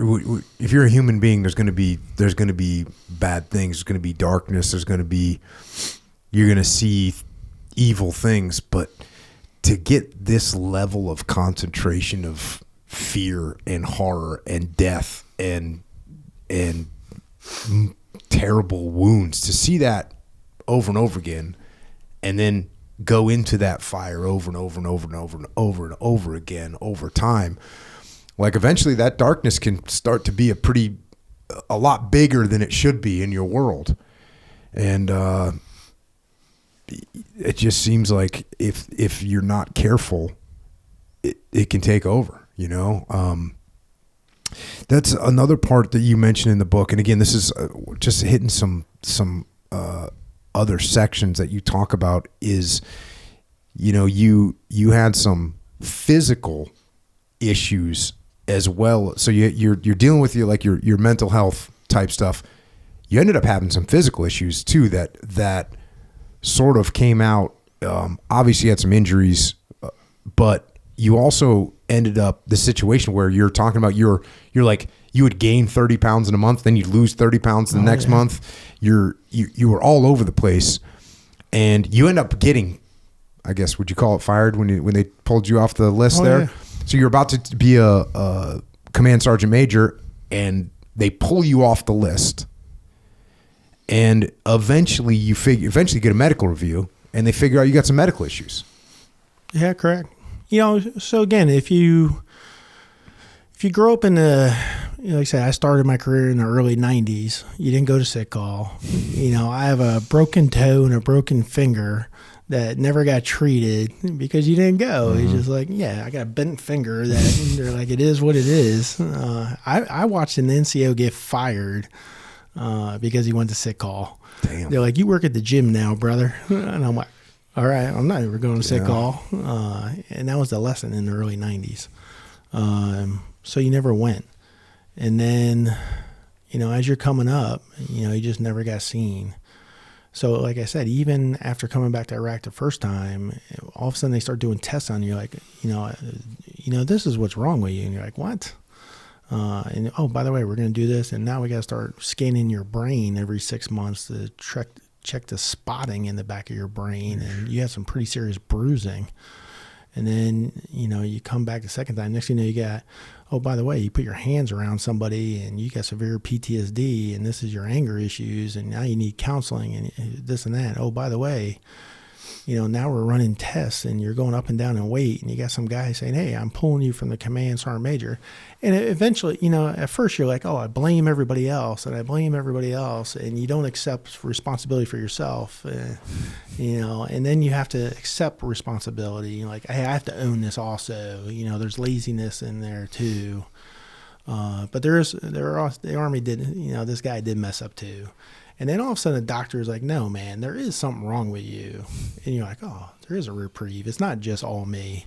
And they figure it out. And you get some bad bedside manner doctor just like, bam, shot in the ass. You come back in 2 weeks. And 2 weeks later, bam, shot in the ass. And all of a sudden you're like, whoa. And you feel great. And next thing I know, man, I was a beast. I was looking good, feeling good, running marathons, and they figured it out. It was good time. Then they had to put me back on the list. And is that how you finished out your career as command sergeant major? Yeah, sort of. So after that, I was selected for nominative list, so general officer level, and I ended up going to Europe, serve as general officer level. Oh, nice. Yeah, it was a good finishing, and I was actually selected higher, but I chose retirement, drop retirement. And they're like, and I'm like, no, I'm retiring. What year did you retire?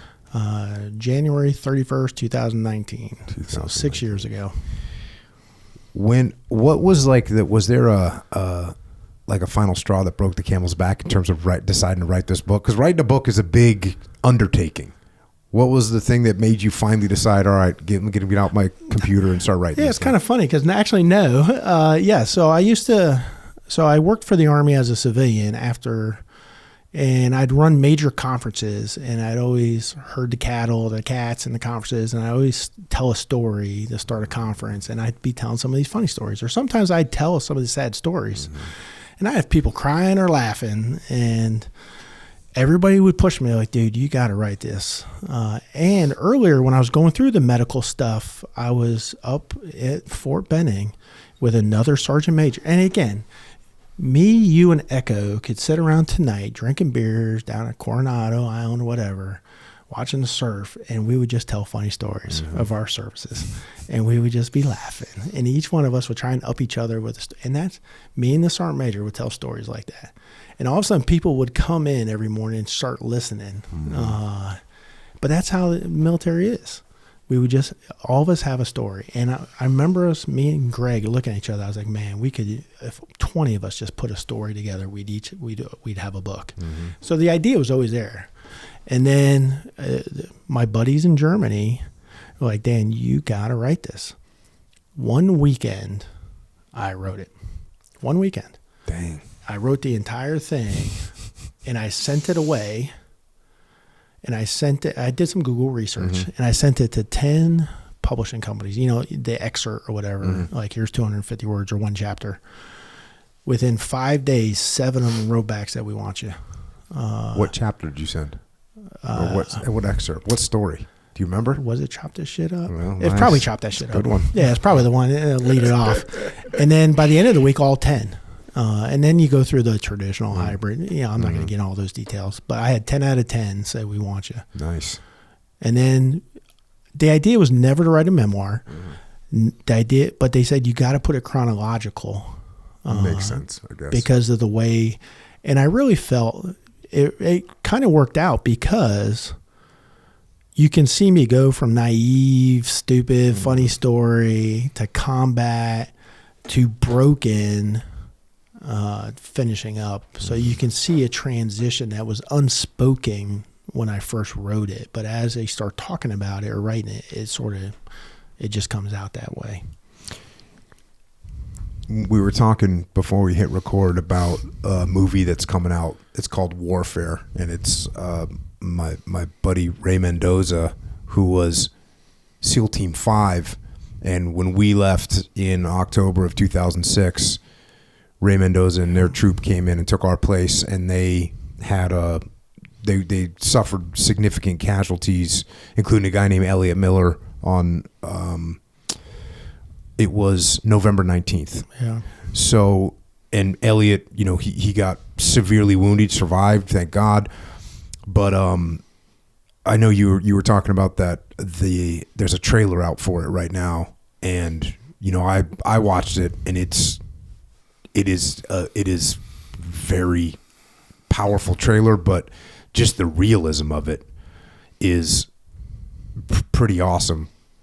I know you said the first time you saw the trailer, you shut it down. Yeah, I stood up and walked. It was my family. I put it on, and I was like, "Hey, I think this is Ramadi," and I stood up and walked out halfway. It's real. Mm-hmm. I'll watch it. I can sit through almost everything that's related back.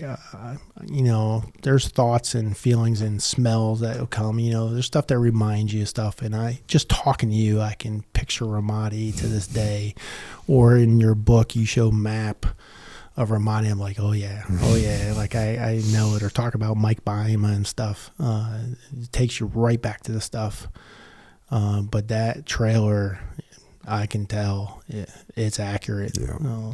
The scenes, it's there. Yeah, it looks like they did. And Ray's done a bunch of movie type stuff. And Ray is just a freaking awesome guy.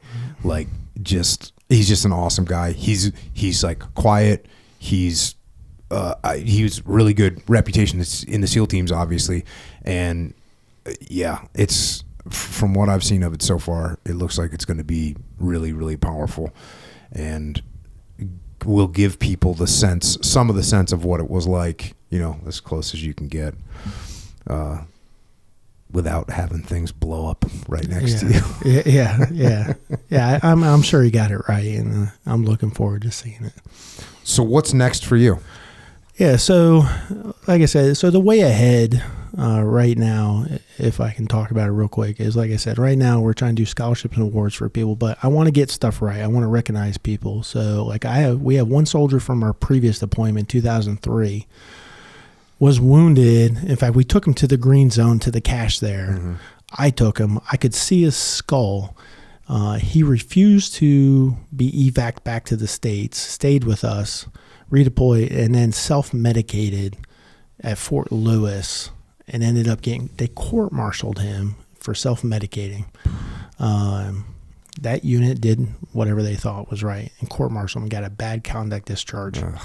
So I'm working with him to get it overturned and get him a good conduct or honorable discharge, so he can get VA care. He can't get VA care right now. Now this is guys who serve their country. So we last July tried to do that. We have another soldier from Ramadi who I didn't realize didn't get his Purple Heart, because when he was getting seen at the cache, Joseph Rodriguez didn't want the female medic examine him, cutting off his clothes, and walked out. And I didn't realize it. So I have to fix that. So he just submitted his Purple Heart.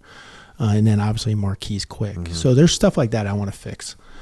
So I've sort of made it, my goal is to rectify some of this stuff, and then continue to give the awards, like Regan Barr. I think he knows it, but I just wrote his uncle, who was a Nebraska National Guard general. Mm-hmm. His uncle actually came out to Iraq when we were up north and pinned corporal on him. How cool was that? Have your uncle come out and pin corporal E4 on him. But I just wrote his uncle a few days ago. I was like, hey, I'd like to name an award. So my goal is to continue to name awards and scholarships after these heroes so they're never forgotten. I currently live in Virginia. I just resigned from federal government a few months ago to look at different avenues, my personal professional life, but I still continue to help the Joint Staff of the military as a contractor, which I love, and looking at stuff serving our country. And then hopefully we go to this reunion. I was about to say, yes. And let's do this. We got this Ready First 2006 reunion. It's happening. It's the 20-year anniversary. It's January of 2026. The planning's already underway. If you were there, you're invited. Gold Star families are invited, and that would be awesome to see the Gold Star families there. General McFarland's on the case, leading from the front as usual.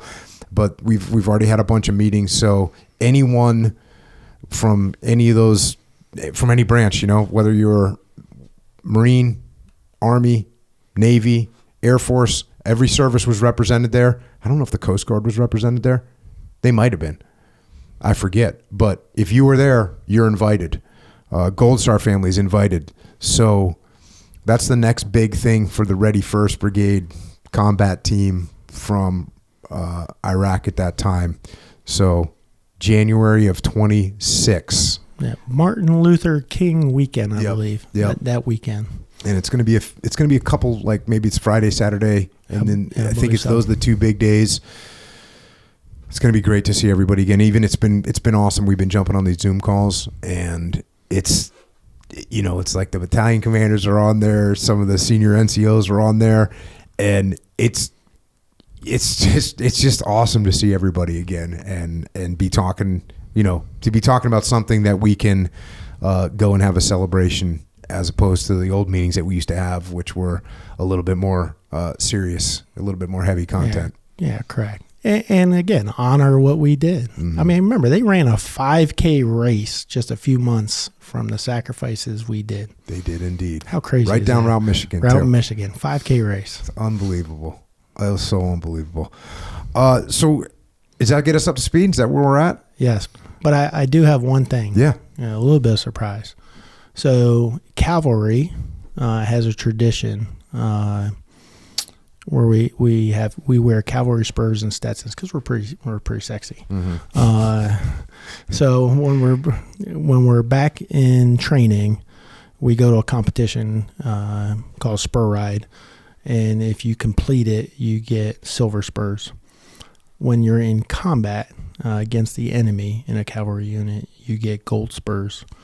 So I reached across and talked to our commander and some other people, and I brought with me a pair of combat spurs, gold spurs for Lieutenant Commander at the time, Jocko Wilnick, to present to you today, with the promise that if you give me the names of all your SEAL team at the reunion, I will bring every certificate and combat spurs for all the members of SEAL Team 3, Task Force Bruiser, to officially award all of them as a member of our team, the combat spurs with you. So I have them. I have brought them, my friend. They look a little used because they are mine. Yeah, that's awesome. But I couldn't think any better. So these are official gold combat spurs for what we did together, my friend. Outstanding, man. Outstanding. That's what an honor that is. And then, it was just so awesome to serve alongside you guys and just be out there. And oh man, it's an honor. Yeah, and then with that, I'll tell you how to wear them at the spur dinner so you look sexy too. And then with that, I got our official coin. I don't think we ever awarded it, brother. Outstanding. So thanks, man. Yes. Phantom Troop. That's right, with an F. Yep. Damn. We never learned how to spell, but that's an honor, and I'll definitely get you that list, and everyone will be They'll wear those with pride. Hey, just a side note, Baima made his bulldog coin just a hair bigger than that coin. That's Baima. Just because he designed that coin with us, and then when he left to go to bulldog, he intentionally made his bulldog just a hair bigger, just to rub it in. That's Baima, dude. That's the way he rolls. Yeah. Where can people find you right now? So you got dpinion.com. Yep. Got your own website, which is awesome. You're on Instagram at Daniel Pinion. You're on Twitter X at Daniel L Pinion. And then of course you're on Facebook and LinkedIn, Daniel Pinion. And that's where if people want to reach out to you. By the way, you said you have the phone number in the back of the book. They got to read the book to find it. Yeah, got to read the book. So if you want the phone number, read the book. Hopefully you don't have to set up an answering service on that time in the future if it gets overwhelming. But it just shows where your heart's at. You're here to help people, which is unbelievable and awesome and exactly what we would expect from a leader like you. Echo Charles, you got any questions? Oh yeah, real quick. Your boys are grown up now. Yeah. How much were they in the know about like kind of the things that went on and stuff like that? Yeah, I don't think at all. Like I said, my oldest Damien was 7 during Ramadi, and I really didn't talk about it. So one thing I'll tell you, so when I did go to ROTC and I was pulled out right after Ramadi, if it wasn't for the counselor at Fort Lewis sitting me 48 hours, and I say this honestly, and I had everybody in Connecticut crying when the Little League kids and family, the parents of Mansfield really pulled me out of depression and saved my life. I started teaching Little League, and that taking me away and giving me another purpose, those kids and families, but my kids. So my oldest is 26 now, and he's about to join the Cincinnati Police Department. Outstanding. Yeah, and my youngest is about to transfer to University of Cincinnati. I think we're waiting for the letter to come in and continue his college career, but they didn't really know. So even until they read the book. Yeah. Oh, okay. That's my oldest read the book. Okay, and what was his take? Was he like kind of blown away, or was he like, okay, this makes sense now? I think so, because there was times where they saw the anger and stuff, and you try not to take it out on your family, or why is he cold, or it's tough, man. It's a tough balancing act, but I think he understands. We have a lot more conversations now. There's a lot more maturity now on my side too. Of how I interact with my children. It's a real strong relationship, and I think he understands. He understands what I did for my soldiers. But when it comes to combat, I don't know if they'll truly understand what we saw and did. It was a shitty movie. I'm not gonna lie, but at the end, it was some SEAL movie. But I'm not saying because SEAL. Don't take me to the mat after this. But it was a pretty shitty movie. But at the end of it, they had mentioned Mark Lee's name as a scroll, and I lost it at the end. Like, I just came out of the movie theater. It had to be like 2010. And my kids were like, "What's the matter with Dad?" And I explained to them what was going on. I'm like, "Hey, I know that guy."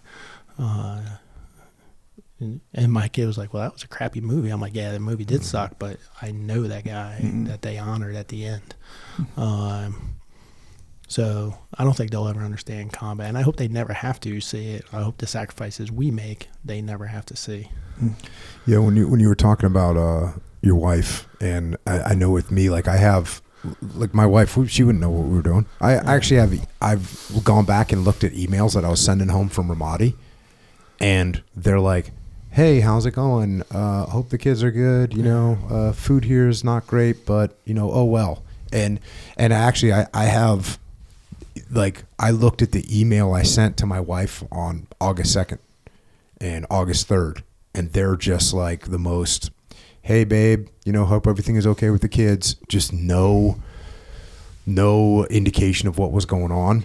But then at the same time, my wife was back here. She was going to the hospital to visit my guys that are wounded. She was going to, she went to Mark's funeral. She went to Mike's funeral. Like, so as much as I tried to keep her detached from it all, like, And I imagine your wife had to be the same way. Yeah, you know who I was thankful for? Linda McFarland.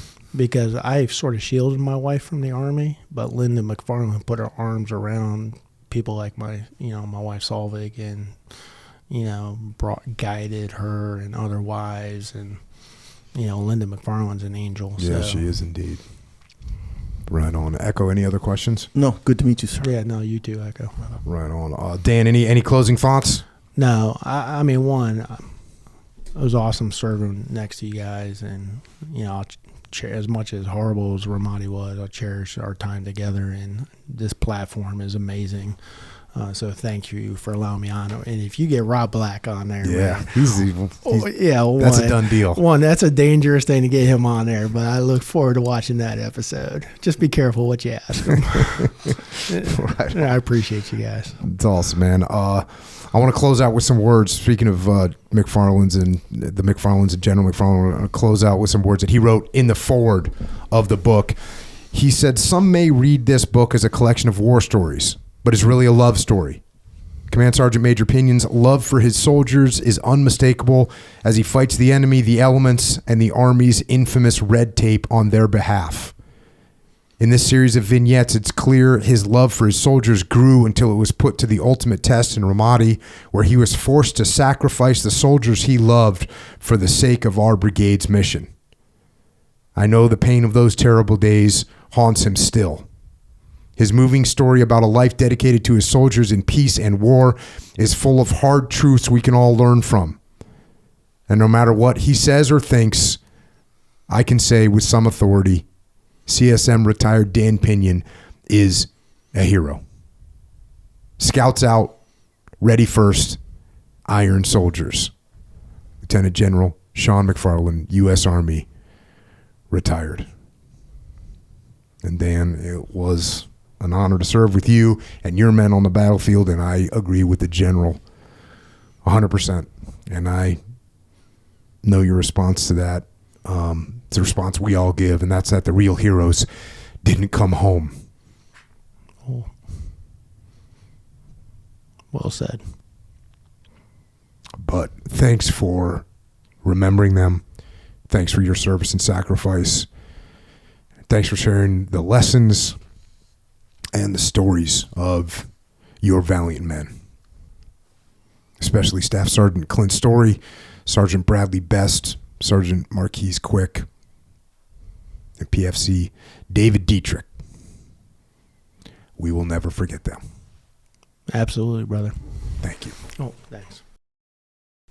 And with that, Dan Pinion has left the building. Just an honor to talk to him. Honor to be able to share these stories. And thanks to everyone for listening to it. Much appreciated. Get the book. You're not going to find a better name for a book, right? I don't think so either. Top name for a book, man. Yep. Chop that shit up. And someone was like, well, we're not sure if that's really a good title that will, you don't want to use, no. Mm-hmm. And he was like, no, that's the name of the book. Yeah, perfect, actually. Yeah. Don't even deny it. Mm-hmm. And as I mentioned, I went through some of the stories in the book, but I left out so much detail. Even the stories that I told, there's so much detail in there. So get the book, and you can hear from what Dan said, what is he doing with money from the book? He's forming these scholarships and whatnot to memorialize the names of these heroes. So it's just a great book. Check it out. Get the book. You'll laugh, you'll cry, and everything in between. So thanks, Dan. Thanks for coming out. Awesome. Also, if you want to support the podcast so we can do stuff like this, and you also want to support yourself at the same time, you can do two things at once. We call that a double leg takedown. I thought you were going to bring back the double gravitational scenario. But okay. Yeah. Wait, what's the double gravitational scenario? Like when you get pulled in the same direction by two things. Oh, okay. Nice. Yeah, double gravitational. Is that something from, we're bringing that back? Yeah, we were talking. Was that one of our things back in the day? This is maybe like 5 years ago, to be honest with you. Okay. But hey, we back. Okay, so we're going to do double gravitational pull. Sure. You're going to support yourself, mm-hmm. and you're going to support the podcast. Here's what you do. Go to jockofuel.com and get yourself some protein, get yourself some energy drinks, get yourself some pre-workout, which you occasionally might need. Look, do I take a pre-workout every day? No, I don't. But occasionally, do you need to get a little bit of, let's say, some external help with your motivational levels? Yep. Do you need that sometimes? Sometimes you do. Yeah. Last night I got all held up on the aircraft, couldn't land in San Diego, blah, blah, blah. So, and I had an early call this morning. So when I get that workout today, which is going to be in the afternoon, which I already don't like doing. Okay. Yeah. Probably going to need to Gonna hit that later. Yeah. So jockofuel.com, get protein, get the good stuff, get the clean stuff, get immunity, get it all. Hydrate. Hydration is good, by the way. Yeah. Greens don't need to taste like dirt. FYI. Yeah. You can get greens that taste good and have the nutrients you need in them. JockoFuel.com. You can also get this stuff at Walmart, Wawa, Vitamin Shop, GNC, military commissaries, AFES, Hannaford, Dash stores in Maryland, Wakefern, ShopRite, HEB down in Texas, Meijer in the Midwest, Wegmans, Harris Teeter, ShopRite. There you go. Publix. We're down in Publix now. Publix is a big chain. So check that out. Lifetime Fitness, Shields, small gyms everywhere, including your jiu-jitsu gym. If your jiu-jitsu gym doesn't have Jocko Fuel and they're making you weak or poisoning you with some other product, it's okay. Have them email jfsales@jockofuel.com and we got you covered. Also, you probably need jiu-jitsu clothing. And I recommend you get American-made jiu-jitsu clothing, gi, rash guard, shorts. Go to originusa.com and get stuff that is made in America. And then when you go out to the grocery store afterwards, when you go to Wegmans or you go to HEB afterwards, you need clothing where you can't wear your gi there. You could, technically, but you don't want to. You need a pair of jeans. You need a hoodie. You need a T-shirt. You need a pair of boots. Go to originusa.com and get American-made goods. Get American. Look, there's been a lot of sacrifice in this country. A lot of sacrifice in this country for freedom. Support freedom. Support America. Support our workers. Go to originusa.com and get some. I will say this too, because you mentioned the hoodies. You may not even care about this. I don't know. Maybe do, maybe don't. But there's no reason for me to think that. Nonetheless, Pete and everyone who designed the hoodies and other stuff at Origin, they care about the fit. Like when you put on the fit, like when you put it on, it like fits in a way, not like your regular boxy junk hoodies. Like it looks good too. The aesthetic value is very high at Origin. Not to mention the made in the USA, but when you put them together, you get something very unique. I'll tell you that. I'm glad you're over there concerned with the aesthetics. Yeah. Somebody's got to be. Well, bro, I think we I just want stuff to work. I think we all are, except you. That's what I think. Actually, and you know what? You know what I think, though? You know what I believe, whether or not you're going to admit this or not? I think aesthetics are part of your list, your priority list. We can't I think have they're just something far down. that's just junk. Correct. Right? Correct. Exactly right. So we don't want to look like an idiot. At the very least, we prefer it to be squared away. At the very least. How about that? Hey. Cool. All day. This is something you said maybe I don't want to admit it. Yeah. I will admit that I want something to appear to be squared away. Aesthetically. Yes. Yeah, squared away is an okay thing. There you dude. go. Hey. There you heard it here, folks. Hey, go to originusa.com and get some aesthetically squared away product. Yep. 100%. 100% made in America. Yep. All right. That too. Let's go. Also, Jocko has a store called Jocko Store. JockoStore.com. Discipline equals freedom. This is where you can get your Discipline equals freedom shirts and hats and hoodies. Some shorts on there. Basically apparel in every scenario, situation. Discipline equals freedom. Good. You know, these things you want to represent as far as like being on the path. Being on the path. You see what I'm saying? I like how you can't remember what you say every time, or maybe you're just pretending you don't remember it. Look, or maybe you're searching for a new way of saying something. Maybe a little bit, but I think I'm just trying to keep it authentic. Okay. You know, I revisit the Jocko Store thing in my mind every time we do it. Cool. So it's real. It's do true. you have any kind of a subscription thing there? I'm glad you asked, Jocko. So we do have a subscription scenario called the Shirt Locker. It's a subscription scenario. Oh, big time. Okay. Big cool. time. Yes. Cool. Yes. You get a new design every month. Designs a little bit outside the box, we'll call them. People seem to like them though, and I guess they're all different, in these different ways. So some hit land.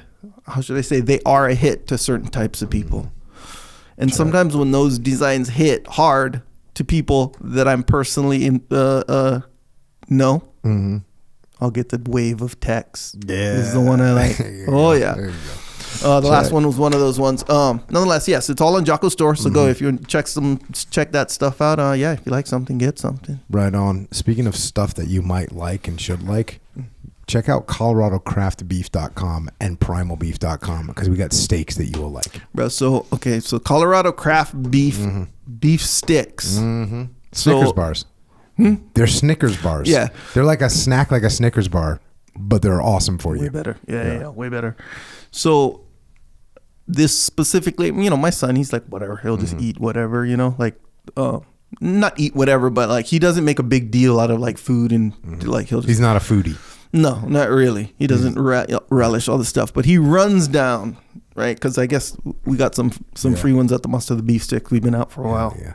So he found one and he runs up to me. He's like, this, like points it in my face. This is my favorite one right here. And I looked at it. He's like, it's my favorite. And then runs upstairs. 100% Colorado Craft beef stick.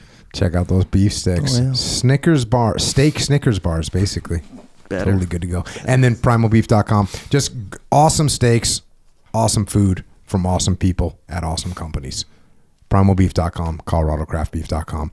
Don't forget to subscribe to the podcast. Don't forget to check out JockoUnderground.com, the YouTube channels, Psychological Warfare books. We got some books. Obviously, the book you need to get is Chop That Shit Up by Dan Pinion. It's just a freaking great book. And then I've written a bunch of books too that you can check out, including a bunch of kids' books. If you got kids or kids or there's a kid that lives across the street, maybe you can see, you ever look at a kid and you go, oh, I'm worried about this kid. Like he's got that little sometimes. Maybe a little bit of an attitude where you go, oh, this kid might go down the wrong path. Yeah. Mm-hmm. Let's get him on the right path. Or maybe he's a kid that's on a good path. Maybe he's going to be a little bit soft. Like, oh, he's not doing enough hard things. We got you covered. Warrior Kids. Check them out. Warrior Kid books. There's a Warrior Kid movie coming. It's going to be awesome. So check all that stuff out.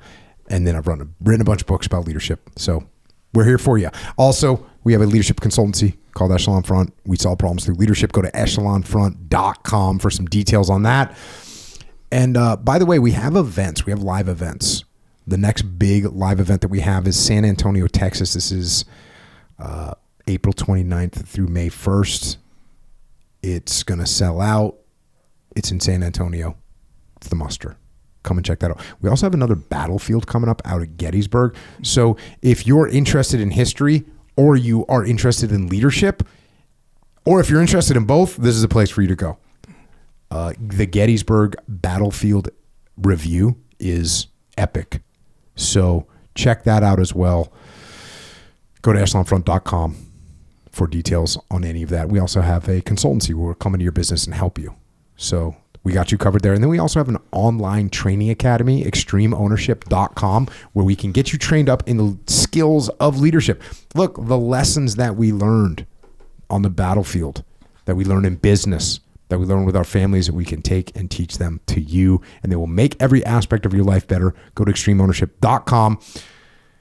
And also, if you want to help service members, active and retired, you want to help their families, you want to help Gold Star families, check out Mark Lee's mom. You heard about Mark Lee today. What an incredible human being. Made an incredible sacrifice.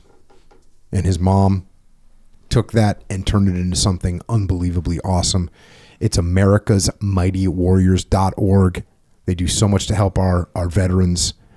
If you want to donate or you want to get involved, go to that website, americasmightywarriors.org, and see how you can help out. Also, don't forget about heroesandhorses.org, and finally, Jimmy May's organization, beyondthebrotherhood.org. Once again, if you want to connect with us, for Dan Pinion, check out, he's got his own website. It's dpinion.com. You can check that out, and he's also on Instagram at Daniel Pinion, and Twitter X, Daniel L. Pinion. And then he's on Facebook and LinkedIn as well. And for us, you can check out Jocko.com.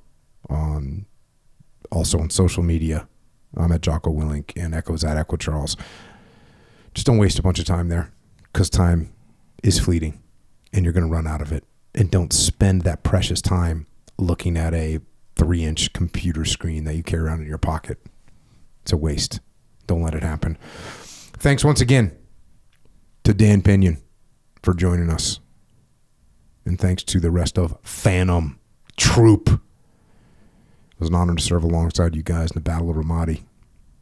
We will not ever forget your service and sacrifice. And thanks to all our military personnel out there. There's so much sacrifice that happens to protect our freedom, and we are grateful for it. Also, thanks to our police, law enforcement, firefighters, paramedics, EMTs, dispatchers, correctional officers, Border Patrol, Secret Service, and all other first responders.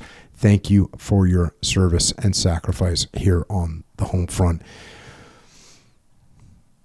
And everyone else out there, you can probably guess what I'm going to say right now. I think it's pretty obvious. There are going to be obstacles in life. There's going to be big obstacles. Big obstacles, and it's going to be hard to make them go away. But now, thanks to Command Sergeant Major Dan Pinion, you know what to do. Roll up your sleeves and chop that shit up. That's all we've got for tonight. And until next time, Zecco and Jocko out.